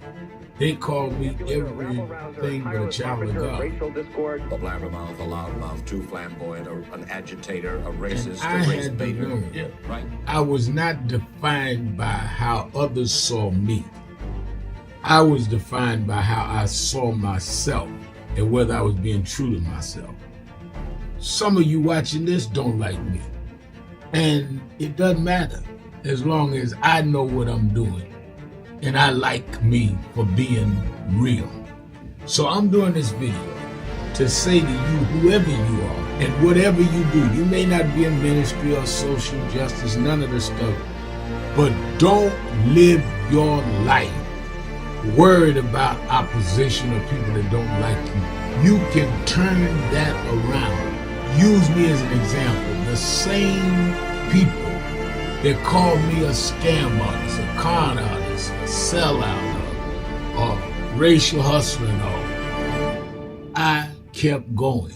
And the people I respected started respecting and publicly embracing my work. When Coretta Scott King, the widow of Dr. Martin Luther King Jr., had this to say about Al Sharpton. A leader who has protested injustice with a passionate, unrelenting commitment to nonviolent action in the spirit and tradition of Martin Luther King Jr. And I am talking about your leader, our leader, the Reverend Al Sharpton. The other thing that hasn't changed is the National Action Network's commitment to fight injustice and inequality here in New York City and across America. And that's not only a testament to Reverend Sharpton, it's a testament to all of you who are here tonight. First and foremost, to Reverend Sharpton. I saw him when he first came on the scene, and I have marveled at his tenacity, at the development of his intellect, and his devotion to our movement, and much he has contributed to the world we are experiencing. I am honored, and I must say that when I had my debate with Dr. King on the issue of the church and religion, he didn't warn me that after his departure, his space would be filled by another preacher, and that preacher would be Al Sharpton. All you want in life is people that matter to you to say you did all right. And more important, that you can look in the mirror and say you did all right. Thank you, Rev. Thanks for that introduction. Look, we've known each other for a long time. I'm grateful not only for your leadership and partnership, but quite frankly, more importantly, for your friendship. And thanks to all of you, members of our nation's most important civil rights organization. You have been, over all of your years, such an extraordinary leader. You are a voice of truth, a voice of conscience, a voice of practicality around what we must address and what we can do. And I thank you so much for your friendship. I remember that most of the youth around Al's age, he was about 12, wanted to be like Connie Hawkins, a great basketball player, legend, or Earl the Pearl, or Clyde Frazier. Al wanted to be like Adam Powell, a powerful preacher with a social justice gospel. He was very close to, at that time, the Reverend William Augustus Jones, powerful preacher and social justice advocate, and Reverend Gardner Taylor, who stayed right down the street, and Bishop Washington, whose church he came from, and Reverend Sandy Ray. He wanted to be like these giant preachers. He wanted them to have the edge, however, of the King's social justice dimension. He wanted to be like them. Now he's one of them. Perhaps taller than most of them because of the risks he has taken and the reward God has given him with his gift. I remember so well that first escorted him to jail. He was around 13 years old with the jail fighting the ANP. He was in the lineage of our struggle. He grew up in it. We didn't just see him on TV one night. He didn't happen. He came bottom up, not top down.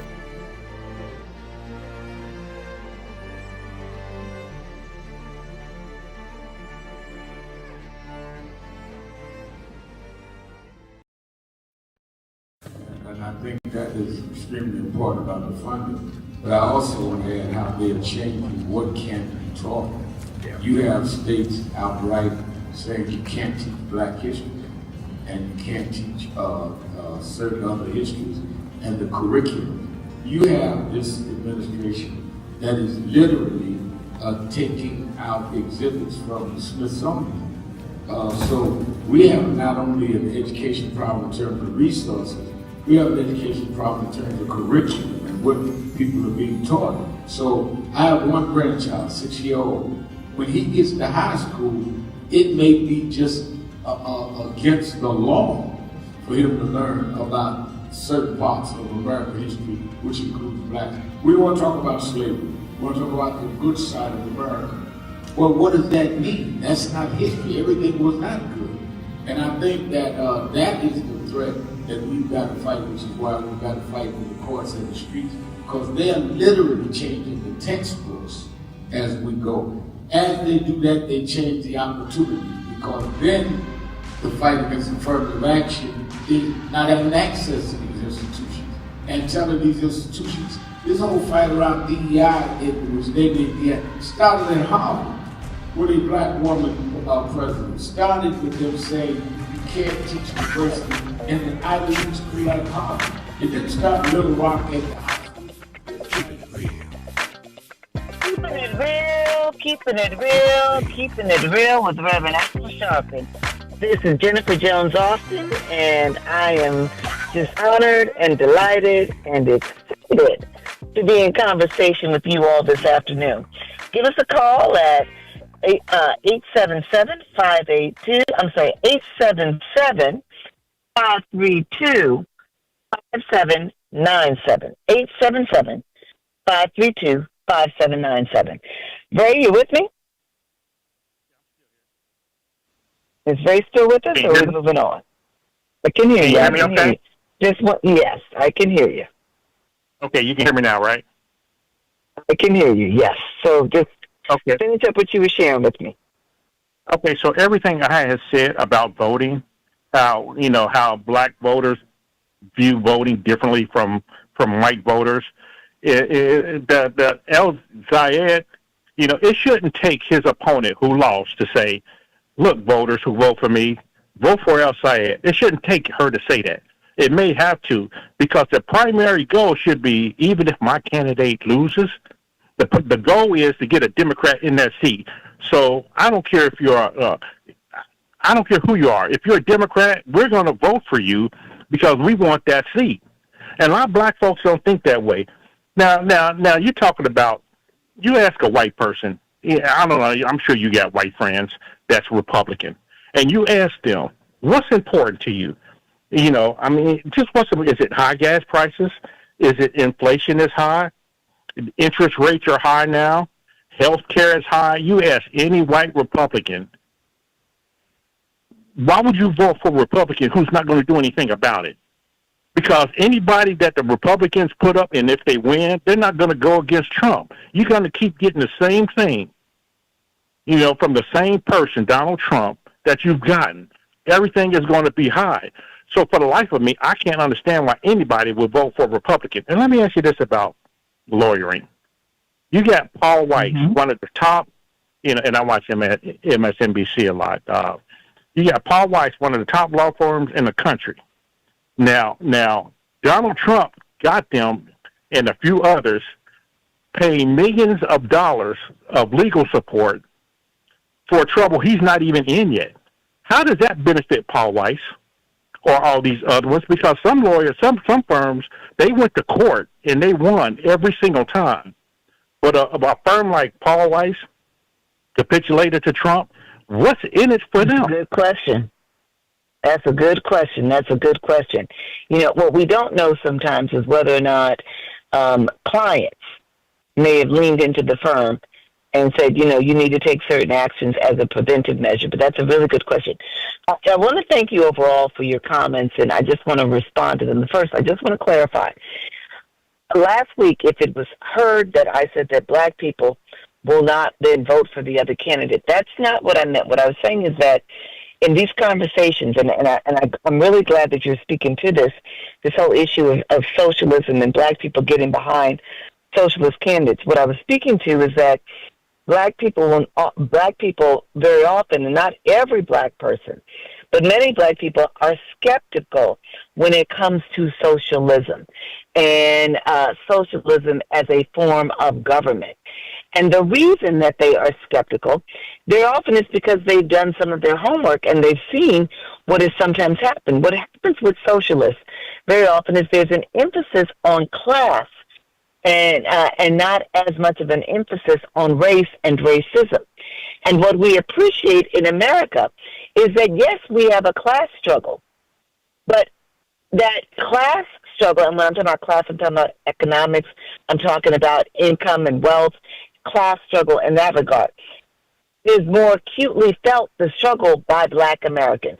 And we cannot assume that if, that line, all boats rise with the tide, that just because we're dealing with classism in America, that black people will have the opportunity that everybody else has. So said differently, if white people have, it's a conversation I had a few weeks back with Todd.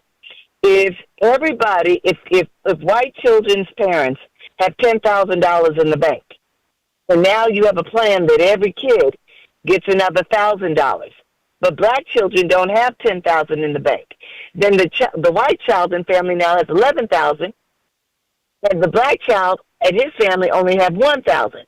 So you've actually widened the gap. Rather, you get what I'm saying? Or I should say it like that. I shouldn't maybe stop widen the gap. But the white child now has even more money. And that's the fear that people have sometimes. I'm just trying to break it down in practical terms. That sometimes the concern is that socialism centers on everybody having opportunity and equal opportunity, but it doesn't deal with how black people and other people of color have been disenfranchised, have been marginalized, have been kept from even getting the bare minimum. That's the challenge. And what we have to figure out, in my estimation, in my opinion, and I'm only talking for myself, is how do we all come to the table and figure this out? Because in the communal good can be realized for black people. And frankly, if the Republicans are thinking about the good of black people, and they're certainly not thinking about it when it comes to economics, we better figure out if and how we can work with Democrat socialists. That's my opinion, because they may be the people who are at least trying to make sure everybody has something. That's my opinion. Thank you, Ray. Thank you for your call. I'm going to have to go. Well, I'll give you one last point.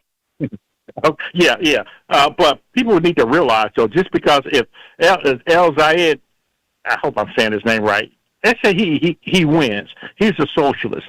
It's not the majority. That's just one guy who's a socialist. And one guy is not going to change your life unless he's the last vote standing. And so people need to realize the main thing is to get the Democrat in office by any means necessary. And I hope black folks realize that. Appreciate your call. Thank you so much, Ray. Let's keep talking. Let's go to Disco Brian from Philly, WURD. Hello, Disco Brian. Hello, How are Attorney you? Jones Austin. And hey, I just hadn't had a time to tell you congratulations on your appointment to head the police review board there in New York. I haven't talked to you since then. You pray too? Congrats. You give congratulations and prayers? I'll take the prayers too. I will do Thank that you. as soon as I'm off the phone. Yeah. And also, good news. I just saw a clip from NBC New York about Mamdani's closed-door meeting with 10 rabbis at City Hall today. And Rabbi Rachel Timoner said that there was a real breakthrough about 40 minutes into their conversation, said Mamdani was very receptive and took notes. So, again, that is just great to hear given the historic rise of anti-Jewish hate crimes across the city. So kudos to you both. That's awesome. And that's good. Let me just, before you go further, let me just say on that point. Yeah, I think that what has often happened is that Mayor Mamdani, in his criticism of Palestinian genocide, that has been equated or made synonymous with anti-Semitism, and the two are wholly distinct. And what I have seen happening in New York City is the desire on the part of the mayor to engage with the Jewish community and Jewish leaders. So I think it's a good thing when they sit down and talk. Frankly, I think it's a good thing when any of us sit down and talk with people who have differing views, and when we are misunderstood in what we say and maybe what we intend. Maybe if we did more of that, we'd be better off as a society and the people.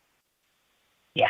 Amen to that. And I also think there's a one more distinction, which is the idea of, there is a lot of, from Tucker Carlson to these clowns on the far left who, talk about eradicating the only Jewish state in the world and then attribute all of the crimes of, the Middle East to that tiny sliver of land that is, the size of New Jersey, and attribute all evil to the Israeli experiment or democracy itself. And while I have stated repeatedly that I have about as much respect for Netanyahu as I do his friends Putin and Trump, I don't think that means that any country that is being what's the word? Administered or destroyed by any tyrant should be wiped off the face of the earth just because of the tyrant in charge. My prayer is for the people of conscience to take over and replace those regimes wherever they are, including here.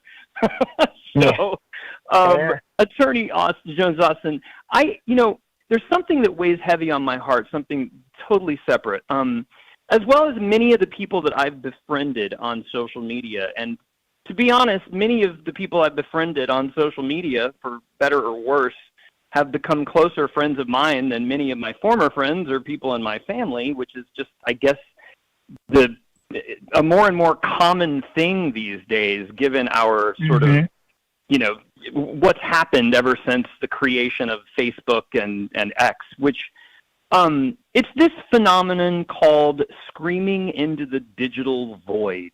And, given your obvious pedigree as a lifelong civil rights lawyer and leader, I'm guessing you probably don't have much experience with that feeling of, like, trying to expose dangers and then being trolled into silence and humiliated into oblivion, and then as many of my friends who have tried to engage respectfully online, they gave up years ago, and now they just don't even. It's like their experiences online being trolled and being humiliated have kind of ended up with them just saying screw it, and many of these people have become completely disinterested in politics. And I'm wondering if you have any thoughts or... Wait. I'm hearing the music. If you're okay, I'm going to hold you over so we can just talk a little bit more about this. And I want everybody to hold on and be coming to you. And stay with me. Call 877-532-5797 to get in on the conversation. You're keeping it real with Reverend Al Sharpton. We'll be right back.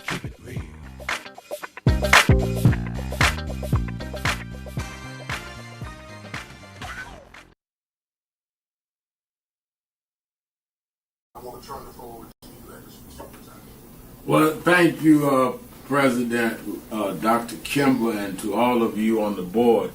I wanted to personally make this appeal from National Action Network and Martin Luther King III and Andrea Waters King, that we've been moving around the country organizing to deal with the question of redistricting when they have used the Supreme Court now to redraw lines that will in many ways break up majority black voting districts.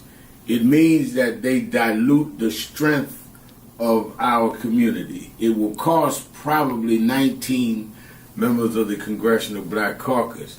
But as important, if not more important, it will not address the needs of those constituents because they don't have a block vote to say we're going to put in somebody that wants to do what is right for us or not.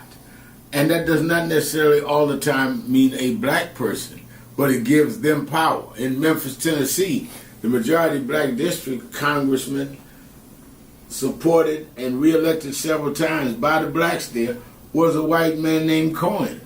So we see this as an undoing of the Voting Rights Act of 65 and the Civil Rights Act of 64. So on August 28th, we've asked people from around the country to join us in Washington, D.C. for a mass march. We've had some marches and rallies in Mississippi, some in Montgomery and Selma, but we need a national march led by the clergy, led by the faith leaders, like it was in the 60s, that will say it is a moral outrage that we would, in a time like this, disenfranchise wholesale black voters by repealing the Section 2 of the Voting Rights Act and by turning the time back. We've heard from a lot of groups, but we need this to be church-led. National Action Network is appealing to you, the president. Reverend Dr. Boise Kimber has been on our board for years and knows this well, and the many of you that are on the board. But we need to send a national message in a peaceful, nonviolent gathering led by the clergy, along with Dr. King's son, along with his daughter-in-law, and along with other leaders. But it's time to dramatize it. We see the No Kings March. We see everybody out there rallying. Where's our voice when we're the ones being disenfranchised? We're the ones being attacked. And I think that if we would stand up, the people will step up because the people understand the gravity of the hour. And I think that we are called upon at this point in history to do what those leaders of the black church did before our time and in our childhood. So I thank you, President Kimber, for giving me an opportunity to make the appeal to the board itself. You have the information. We're going to have buses from all over the country. Those churches that have buses, we give information. Those that don't, we're willing to help supply them. But we need to show a big number right in the nation's capital. History should not say they stripped us of everything and there was not a national response led by the black church. Thank you very much for these few minutes. I thank God I was blessed to have both in my life. Both historic, strong figures. But if I misuse them and listen to not only figures that are not as historic as them, but figures that had nothing to do with the calling and purpose of my life, I would live confused. I'd be double-minded. I'm clear. And what I want you to do is be clear. Clear on who you are and why you are. And a lot of that will be exposed to you and others by who you are around. And who you allow to enter your head. Keep people at a distance that only have a distant and unclear vision of who you are and who you are supposed to be. They could be your blood relatives, but they could not be the ones that accompany you toward what you ought to be about tonight. Everybody good to you ain't good for you. Everybody that makes you laugh sometimes end up making you a joke.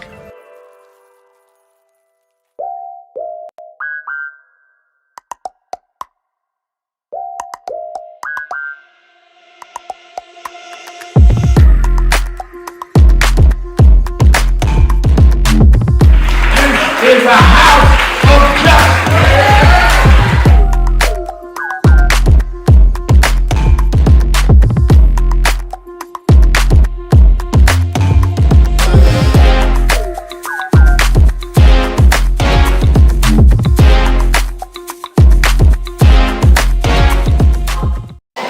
I've been in the Area 6 Festival since 1995.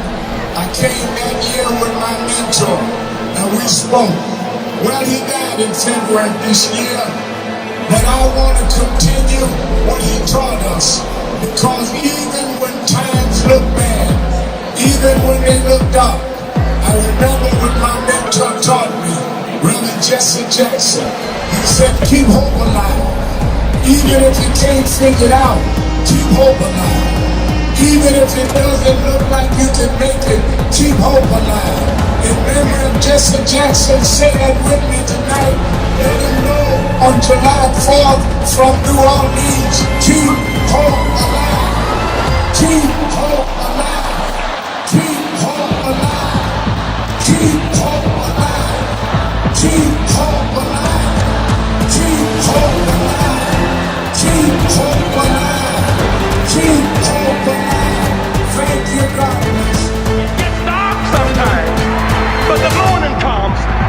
Don't you surrender. Suffering breeds character. Character breeds faith. In the end, faith will not disappoint. You must not surrender. You may or may not get there, but just know that you're qualified and you hold on and hold out.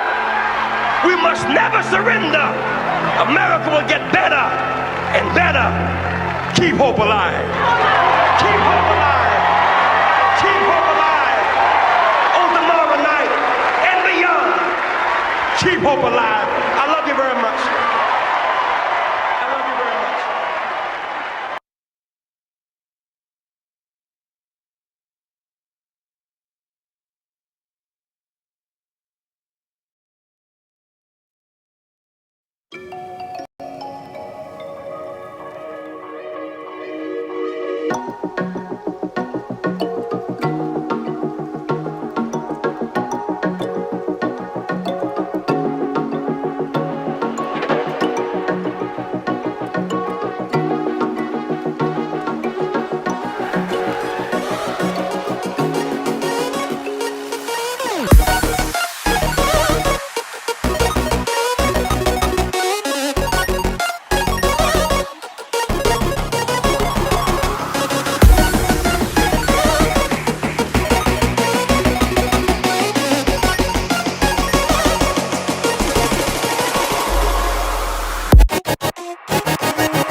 Keeping It Real with Reverend Al Sharpton.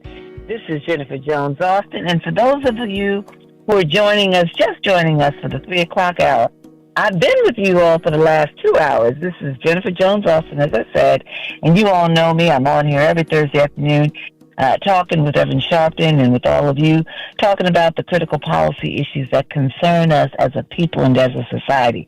And so I'm here doing the same today.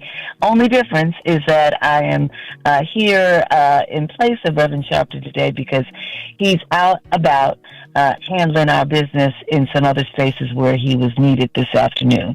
He's been with the Nolan Wells family, calling for the FBI to get involved and to investigate what happened to Nolan Wells.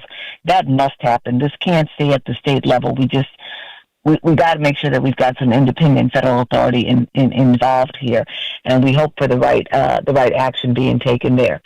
He's been with the National Association of Black Journalists, and he also participated in the funeral this afternoon. So our thoughts and our prayers are with the family of the funeral, the person perished, and our thoughts and prayers are with him as he moves about.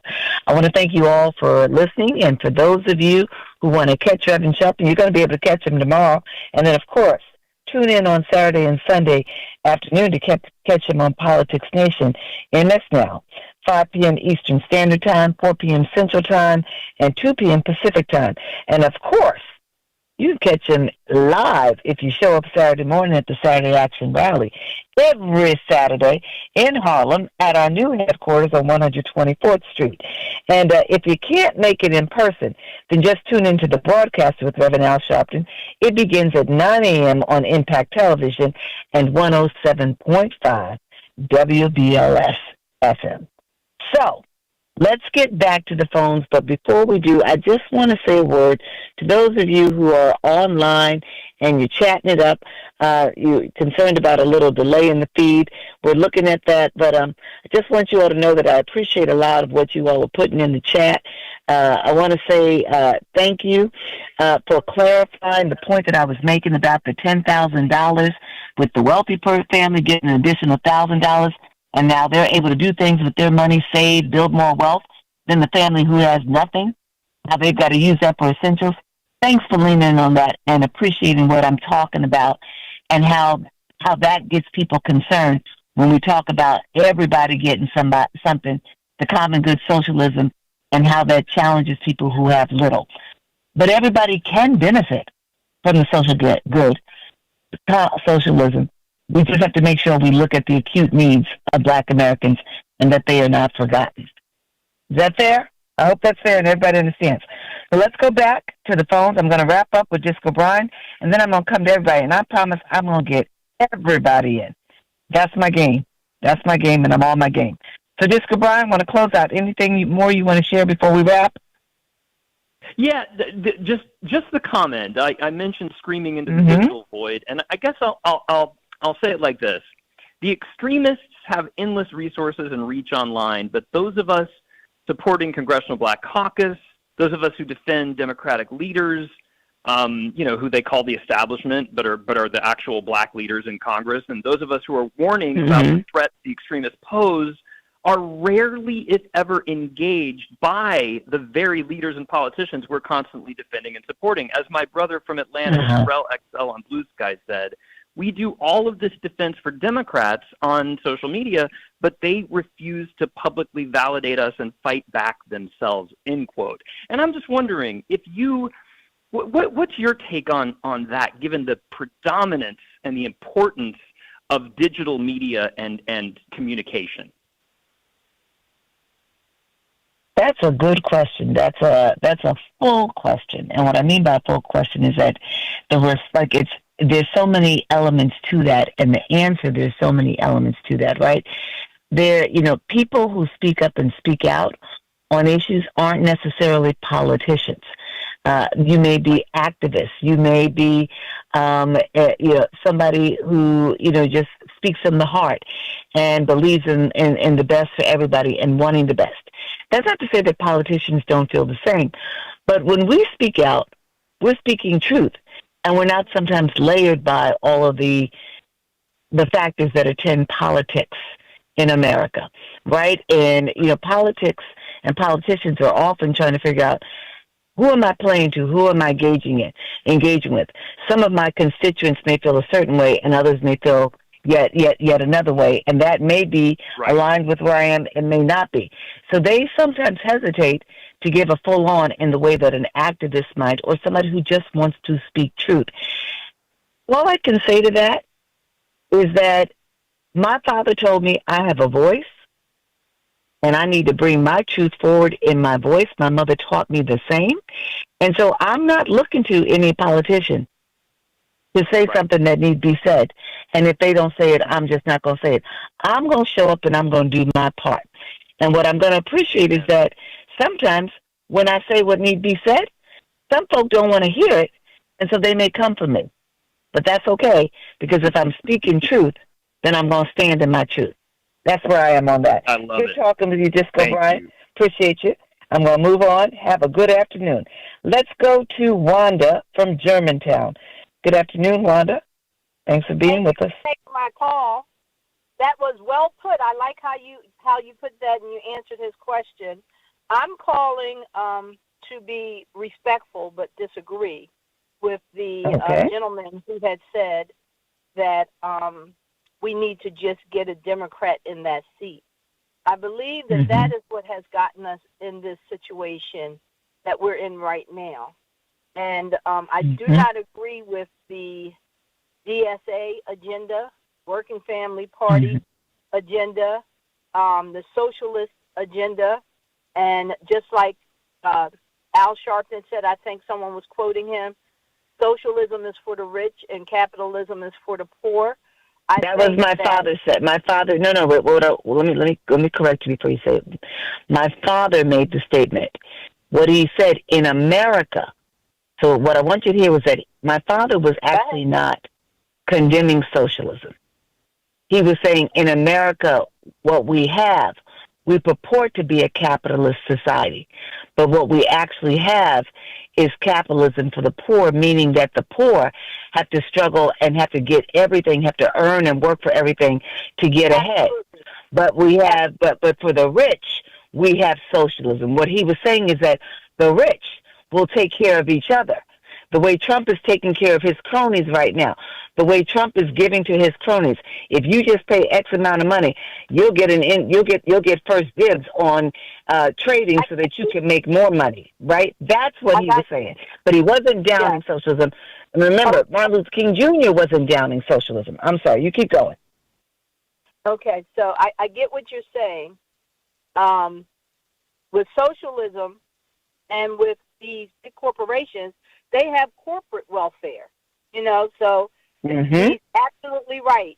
But I do not like the far left agenda of the DSA at all. And I draw the line with the things that they're trying to push and the fact that we don't have God in school and, they're mixing up kids and confusing kids. The DNC, or the Democratic Party, was supposed to be the medium or the common sense of all of that. And because they have been making backdoor deals and selling out, we now have a party within a party that's destroying the Democratic Party. And now you have people acting like they're Democrats, but they're really socialists or DSAs. And that's a big problem. Because as a voter, when you go to vote, you're supposed to align your issues and your values with the person that you're supporting. But too often what we're seeing, we're voting for a party and thinking we're getting one thing, and we're getting something else when these people get in here. And it bothers me and scares me because you have people getting into office, and they're doing things that are not even about Americans. Doesn't have to be America, but even America, like trying to set up a meeting with Iran and having other types of meetings and doing things that are way, way far. There's no way in the world you're going to make me believe someone like Ilhan really cares about America or Americans. You have people coming here and taking advantage of our generosity in the systems, and we're ending up having to pay for that. And because it's the Democratic Party that literally gave root and rise to the DSA, I feel like I can no longer trust the Democratic Party because, after all, in Philadelphia, they've been running Philadelphia for 75 years, and I'm gonna have to stop here just because of the music. When we come back, I'm just gonna pick up where you are and give a little bit of a response, and then we're gonna move on. But I appreciate you. So hold tight. We'll be right back. You're keeping it real, everybody. Keeping it real with Reverend Al Sharpton. We'll be right back. Keep it real.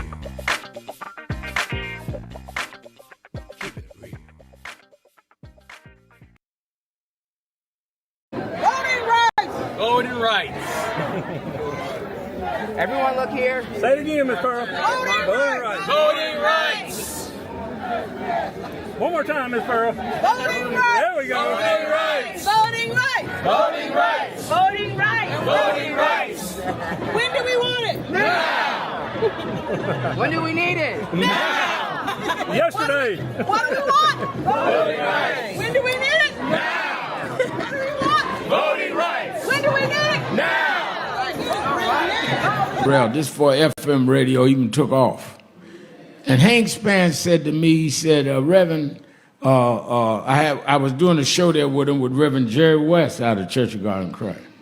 And he said, Reverend, he said, I know your youth group. And I was about, at the time he called me, I was about 16 to 17. He said, did you have a young guy in your youth group named Teddy? I said, yeah. He said, yeah, well, I got unfortunate news. I said, what happened? He said Teddy was with some other guys, and they were driving near Albany, New York, got into a car accident, and Teddy is dead. I said, no. I said, he came to our meetings. We used to have little youth movement meetings out in Brownsville, and I think he was from down south. He said, yeah, that's right. That's why I called you.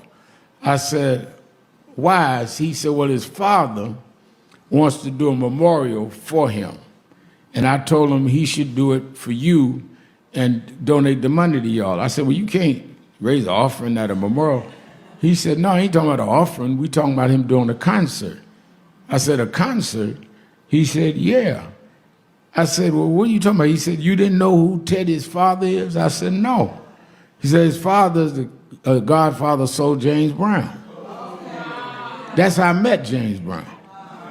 And James Brown came and did 2 shows at the RKO Albee Theater, that's now the Albee Mall, and gave the money to us in the name of his son. He and I developed a relationship over the years. He would bring me out. I think he saw the son he lost, and I saw the father that I didn't even know where my father was at that time. So I'm in my 20s now, and I went down to see James Brown. By then I was an activist, and people knew me. My youth group had become known. And I used to go down and see him back and forward. And I was in his office in Augusta one day. And I said to him, I said, you know, Mr. Brown, we're trying to get a national holiday for Dr. King. And I said, you ought to support us. Stevie Wonder's out there with Mrs. King trying. He said, I ain't got to march. I can talk to the president. He hit the intercom and told the secretary, get the White House on the phone. And I said to myself, yeah, right. And we went on, took me out to lunch with his entourage. We come back about 5:30 that evening in his office. Secretary hit the intercom and said, the White House is on line 9. So I'm like, really? And he got on and he said, I want to talk to the president about making Dr. King's birthday holiday. And whatever they said they would get back with him. Later that evening, before we left his office, they called back and said, January 15th, Mr. Brown, President Reagan will meet with you.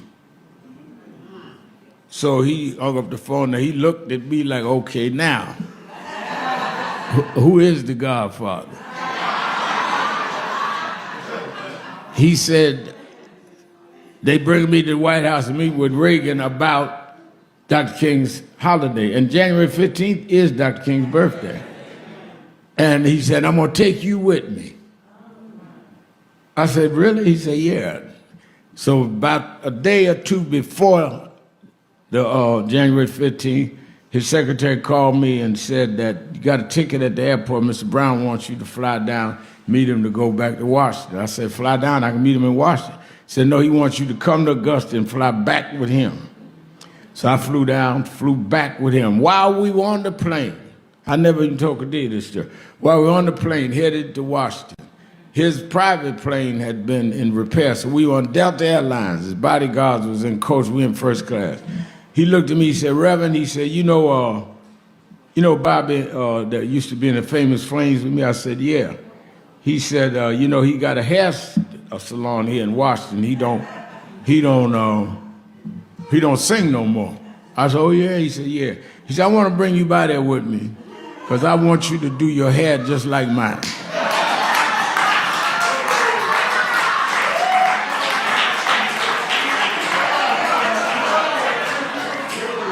I said, okay. He said, yeah, because when we walk in the White House, they're going to be press everywhere. And I want them, when they see you, you look like my son that I put into you.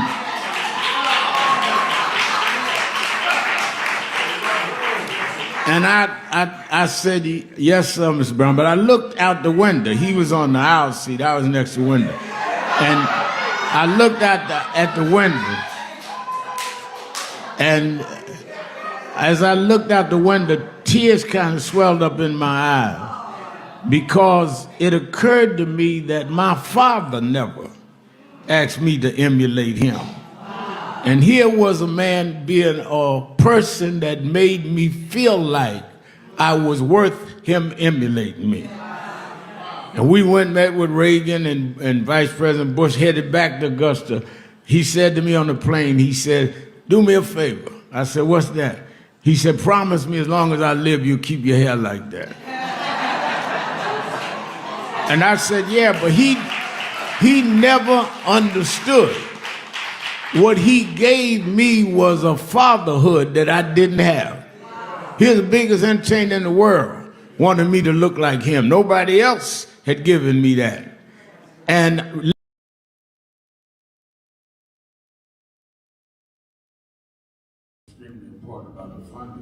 but I also want to add how they're changing what can be taught.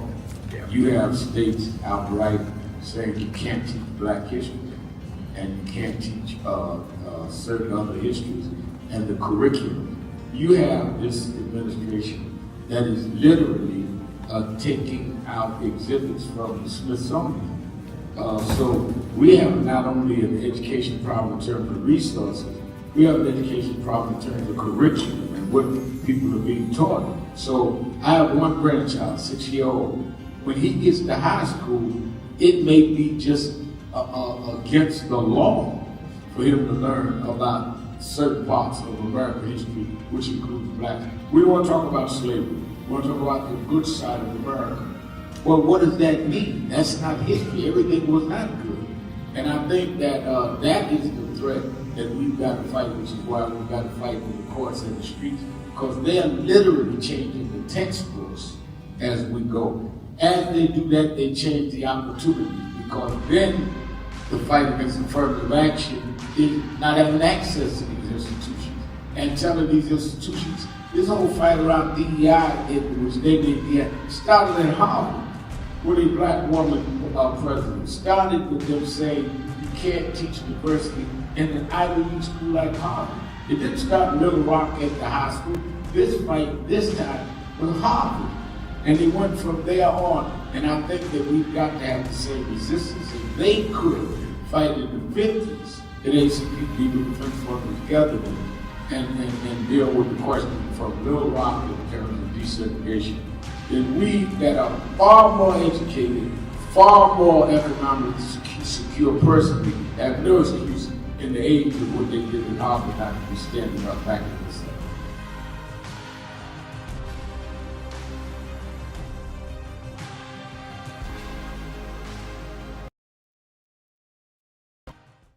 Many people cannot focus because they have not really come to terms with their calling and life purpose.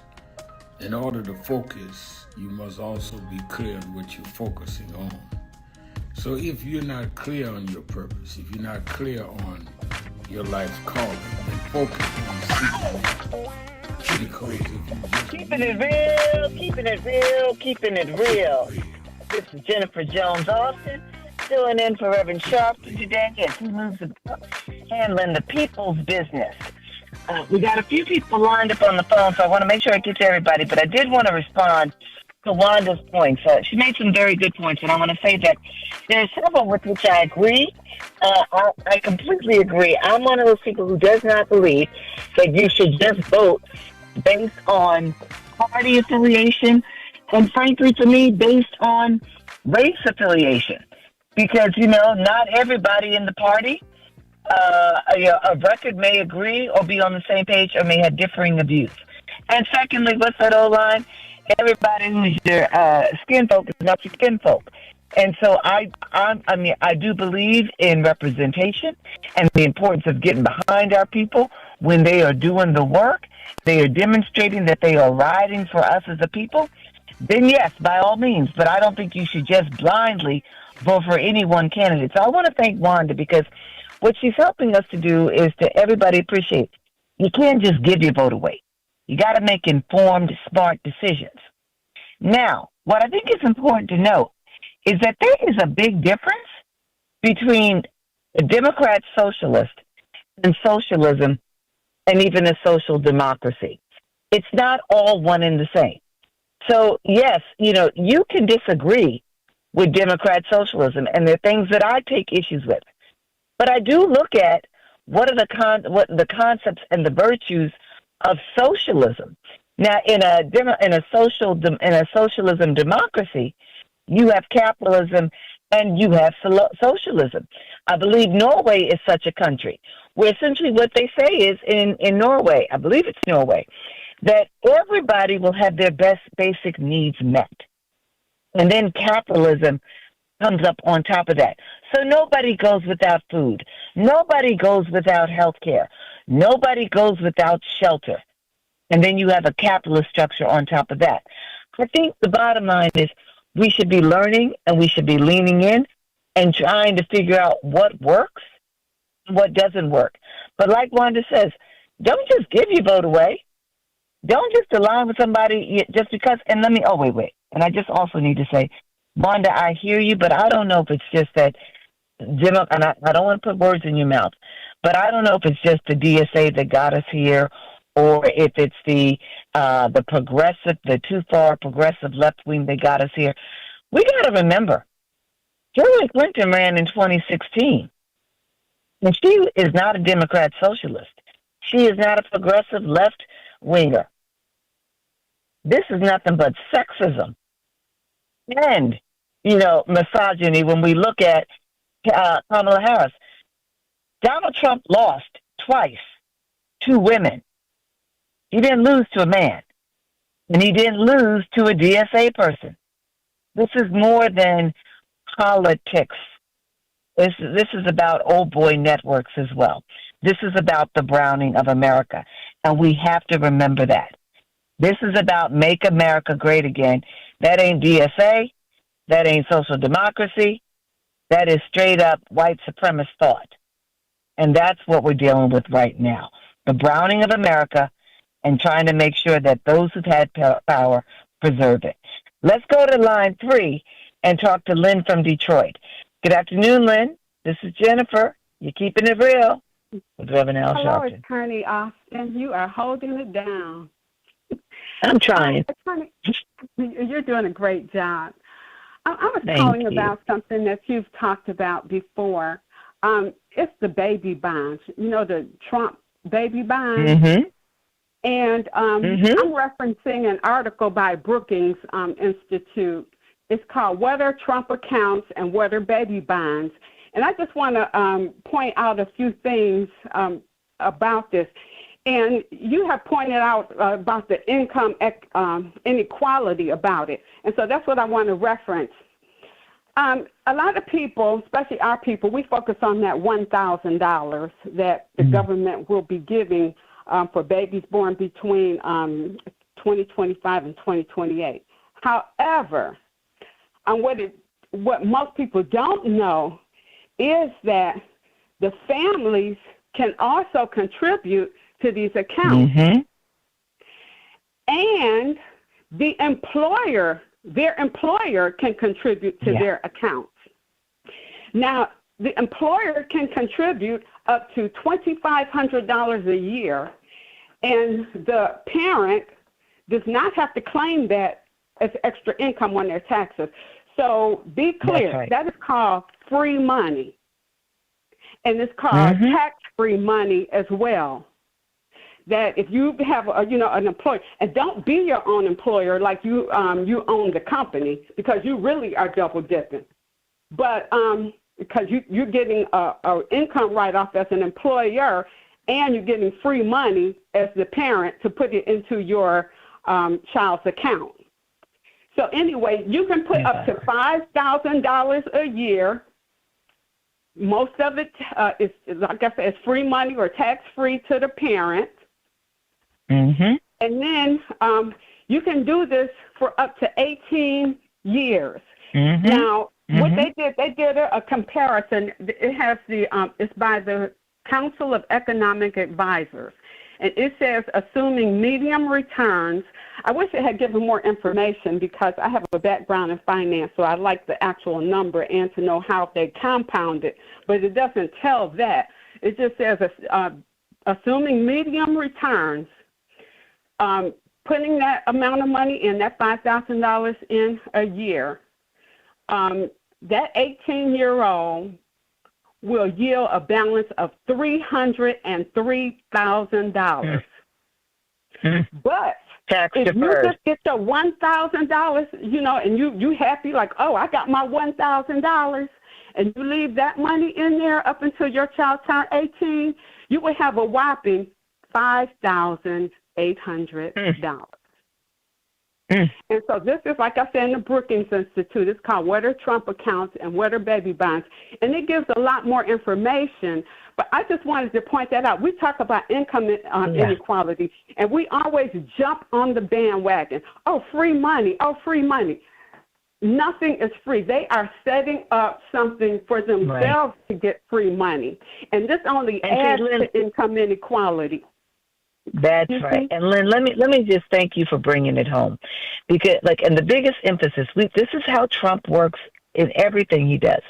Nothing is ever just given to you. Remember when he signed those stimulus checks to make people think he was taking care of all of them?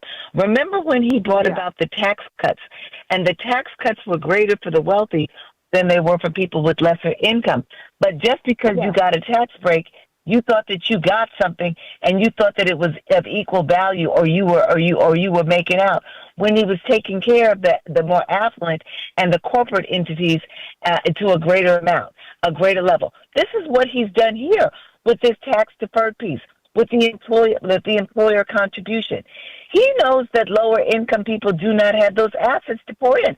So now you get a tax deferment, right?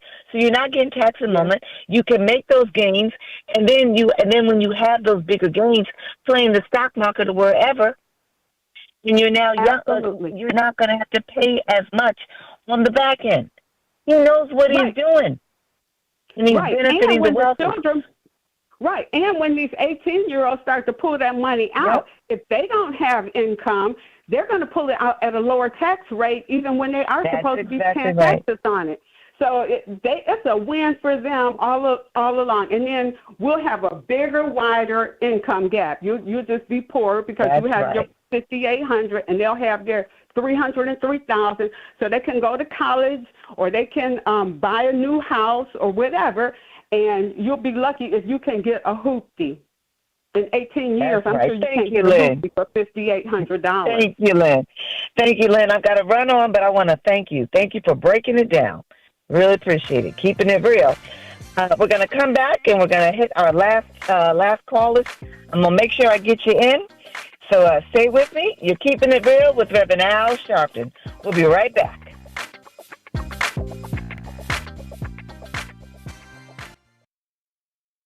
So we are fighting. That's why I said to deal with this DEI situation, you must be disciplined and do study Because unless you do structural change, we'll keep coming right back to this over and over again. I spoke Wednesday night at Yale University, and I told them students, some of those brightest students in the country, Yale, Harvard, I spoke at Yale, and told them there is a structural problem, which is why Trump and Vance and President Elon Musk, they can come in and put us backward because the structure was never corrected. They walk in the door and say NDI, because structurally they can make that stand. We've got to break the corporate world from doing it and then straighten out the structure of how this country is.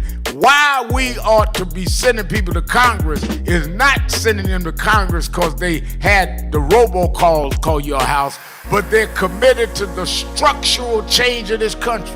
What Trump is successful on is playing on a weak structure, so he can make it go either way. It should not be so unclear that you can play the game either set away. It must be firm that you got to repair the damage done to the children of the slave and straighten out the structure that we are not 3/5 human. We are full human beings that built this country and never got paid.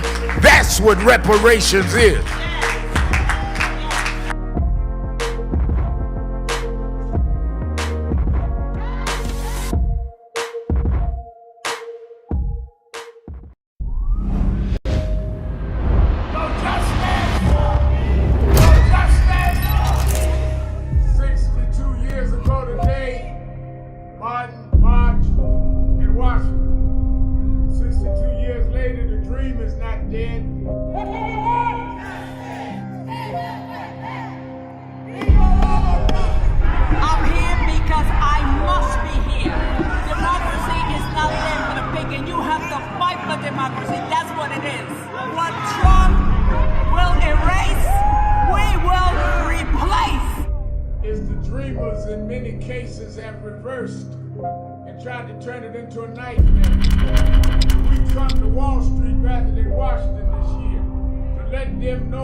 Keep the dream alive on Wall Street.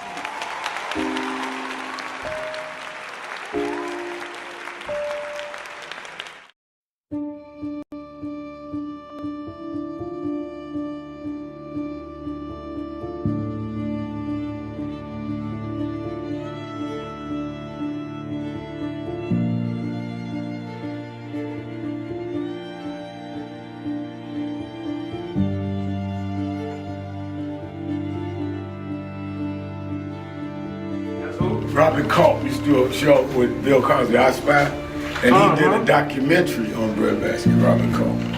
Oh, wow. You need to see that documentary. It's great. Absolutely. I lived this. I didn't read this. I was there. You true to this? I'm true to this. Not new to this. I ain't new to this. Vote to phone true. He was, Jack O'Dell was one of the guys that Kennedy warned Dr. King about. Say he was a communist. Jack O'Dell and Stanley Leverson. And Reverend brought him in. Nobody else in the movement would deal with Jack. Reverend brought him in. Oh, yeah. Sure. Just us. Just us. But there's stories behind all of it. It didn't just happen. But I am somebody. I may be on welfare, but I am somebody. I may be in jail, but I am somebody. I may be an educator, but I am somebody. I am black, beautiful, proud. I must be respected. I must be protected. I am somebody. Come today. I see the Reverend Jesse Jackson is here. Yes. Lord, we thank you for the Reverend Jesse Jackson. Yes. I see the Honorable Maxine Waters is here. Yes. We thank for Maxine Waters. We see the Reverend Sharpton is here. Yes. We thank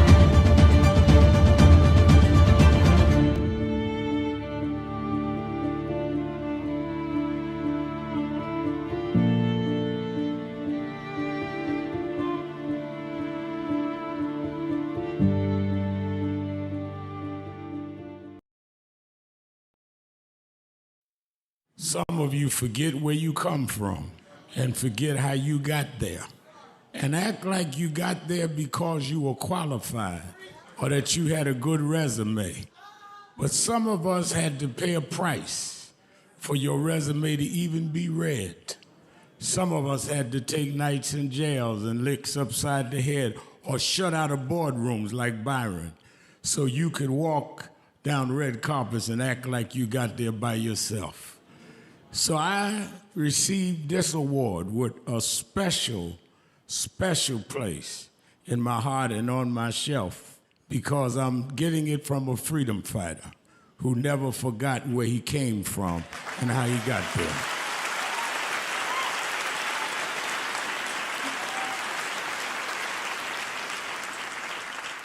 Yes, we've come a long way. We've had now a black president and now a black vice president, but we still can get shot down and have to march to get a case in court. We still can get shut out of boardrooms. We're still doubly unemployed in a good economy. So we're gonna have to keep marching. And I thank not only my family, a mother that raised me by herself, but I thank that lady at the end of the march that knows she won't be on TV that night and knows her name will never be in the paper, but she believed in me enough to get at the end of the line and make me look good. Because Dr. King used to say, if you call a march and no one shows up, you just going for a walk. And I want to thank those that marched with me. 32 years ago, here in Los Angeles, we marched. And then many years later, with George Floyd and others, we're still marching. And I'm going to keep marching. I'm going to keep agitating. Keeping it real with Reverend Al Sharpton. This is Jennifer Jones Austin. Tomorrow, Reverend Sharpton should be back. And I know he'll be eager to spend some time with all of you. So make sure you tune in tomorrow, beginning at 1 p.m., to be with Reverend Al Sharpton for Keeping It Real. And make sure you tune in on Saturday and Sunday to Politics Nation. He's going to have a great lineup this weekend. So tune in at 5 p.m. Eastern Time, 4 p.m. Central Time, and 2 p.m. Pacific Time. And always catch him on Saturday mornings at the Saturday Action Rally, either in person at the House of Justice at 124th Street or by going on to Impact Television or to WBLS 107.5 FM at 9 a.m. and you can catch him there.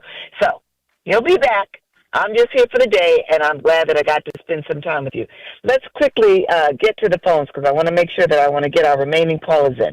Let's go over to Johanna, who is calling us from Atlanta. Good afternoon, Johanna. Good afternoon. I so understand everything that you're saying.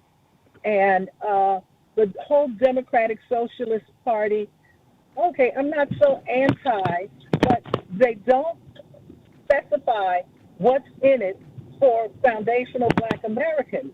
And our struggles that we have gone through, it's essentially like going to the emergency room with a bullet in your head and someone shows up with a broken hand. Who do you see first? The person with the bullet in their head. You know? And we're being othered by throwing us all in with people of color so that everyone gets to benefit off of our hard work and the work of our ancestors in this country. We went through chattel slavery, and from what I can see, we're the only group that has never been compensated for that, you know, transgression. Slaveholders even got reparations. When the Chinese were interred, they got reparations. But if we bring it up, it's like, oh my God, just vote blue, blue, blue. I'm 73. I have always voted Democratic. And what really bothered me, I don't know if you heard that rant by Hassan Piker, who's a close ally with Mr. El Said over in Michigan. He essentially told us to suck his private part. We're too dumb to understand politics. It's not that we don't understand politics. We understand that there are specific needs that needs to be addressed. And when I talk to friends and random, because I always engage young people. And I'll say, well, what are the things you're hearing from the Democratic Party right now? Well, they're talking about getting rid of Trump, immigrants, and transgenders. I said, anything else? No, that's just about it that we've been hearing. And when that's all you're propagating, it's kind of hard to just say, shut up and vote. Because even Mandami, as much as I admire his ground game and getting elected, immigrants built America. Well, that's like coming to my house that I've already built and paid for, and you hang some curtains, rearrange the furniture, do some yard work. Yeah, I built this. No. You may have contributed to beautifying or, uplifting it, but built? Absolutely, positively not. And so let me lean in here with you before we run out a little time. I want to share with you. I appreciate everything you're saying, but I'm going to say to you that some of the onus is on us, right? Because what we do a lot of is we say what people aren't doing for us or how we get left out. But I can't tell you how many times I've heard people in the community say, "Well, we need a black agenda," and then they don't do anything with it. So I'll tell you as an example in New York, what I'm leaning into, and you may have heard Reverend Sharpton over the last several years talk about the blessing that I had of leading a racial justice commission in New York City, the first of its kind in the nation that came after the killing of George Floyd, where we went into the city's government functioning, budgeting, and more, and looked at all of the race-based inequities, and essentially require every government agency to now come up with racial equity plans that have to be scored for budgeting and that have to be vetted within our communities, and then they have to be implemented by the government. We had a black mayor who sat on these. When Mamdani came in, he released him in the first 3 months and hired a black woman who was a community activist and organizer to do the work of implementing. So my point to you is, yes, he's a Democrat socialist, but we're going to keep our issues front and center in front of him. But we have a blueprint. We have a game plan. That's what we need to be doing in other cities, in other states. We can't just talk about it. We have to be about it. You with me? I challenge on a daily basis.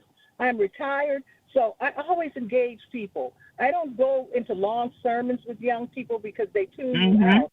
I'll say something like, wow, that's a really good belt you got on. That's Louis Vuitton. Oh, you got it like that. Well, where are you getting this money from? Are you engaged in who's your local representative?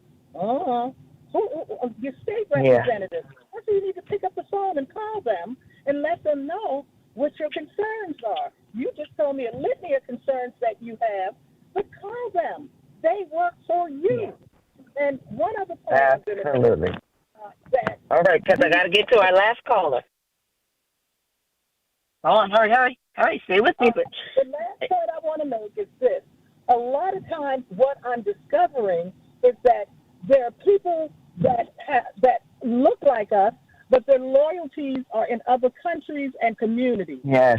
And you elect them thinking that, they understand our struggle and that they wouldn't be in this country had people like the Reverend Earl Sharpton and our parents didn't get that civil rights vote, and before that and so forth and so on. So we have to be mindful of that, because there were people in New York that wouldn't even take a call about, I was so upset when we have a homeless veteran in our family in New York that we try to get him into places.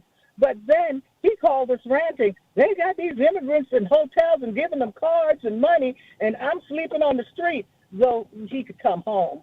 But there are others that don't have a home to come to. So we do need to educate these people that are immigrants or grew up in immigrant households, even though they were born on this soil, about our struggles and microaggressions and stuff that they seem to miss because they're not the 13%. They grew up in 95%. I agree with you. I've got to run. I've got to move on, but I'm going to tell you, we've got to deal with we've got a role to play in this. I'm going to leave it there, and I think you're spot on. We've all got a role. I thank you for your call. Let's go to Jihad from ATL WAOK. Jihad, are you with us? I'm with you. All right. Let me be. I had to get you in. Blunt. Yeah. Thank you. Let me be blunt. Then tell them to vote for Trump and vote for Vance. The reality of it is, it's a vote coming up, and it's either Democrat or Republican. So all of this complaining and nitpicking, well, then vote for Trump. You nitpicking on the common sense tell you that the Democratic Party always had three wings. It always had an extreme left. It always had a middle, and it always had a right. All of them do. You know what I mean? So if you that disgusted and you don't have enough sense to recognize that a vote is coming up soon, and either you're going to vote Democrat or you're going to vote Republican. Now, you could vote Democrat, whatever it is, and then argue with your Democratic people later. But you vote Trump, you're not getting in the office. You're not getting a phone call back. You know what I'm talking about? You're not getting anything. So let's cut all this old complaining and et cetera. And then I like to also push the march. The march we should have at least 100,000. Let me tell you why, and I'll be real quick. Every black woman who they say lost their job in D.C., or they said 307,000 black women lost their jobs. You need to be in D.C. The SNAP recipients, you need to be in D.C. The people crying about the Medicaid, you need to be in D.C. The people who crying about the vaccine, you need to be in D.C.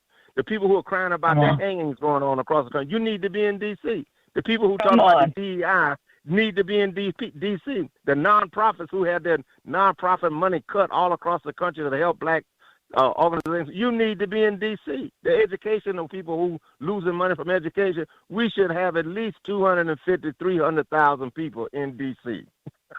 Say it. If they're serious. Serious. You know what I'm talking about? If they are serious. But people, let's cut all this nitpicking out.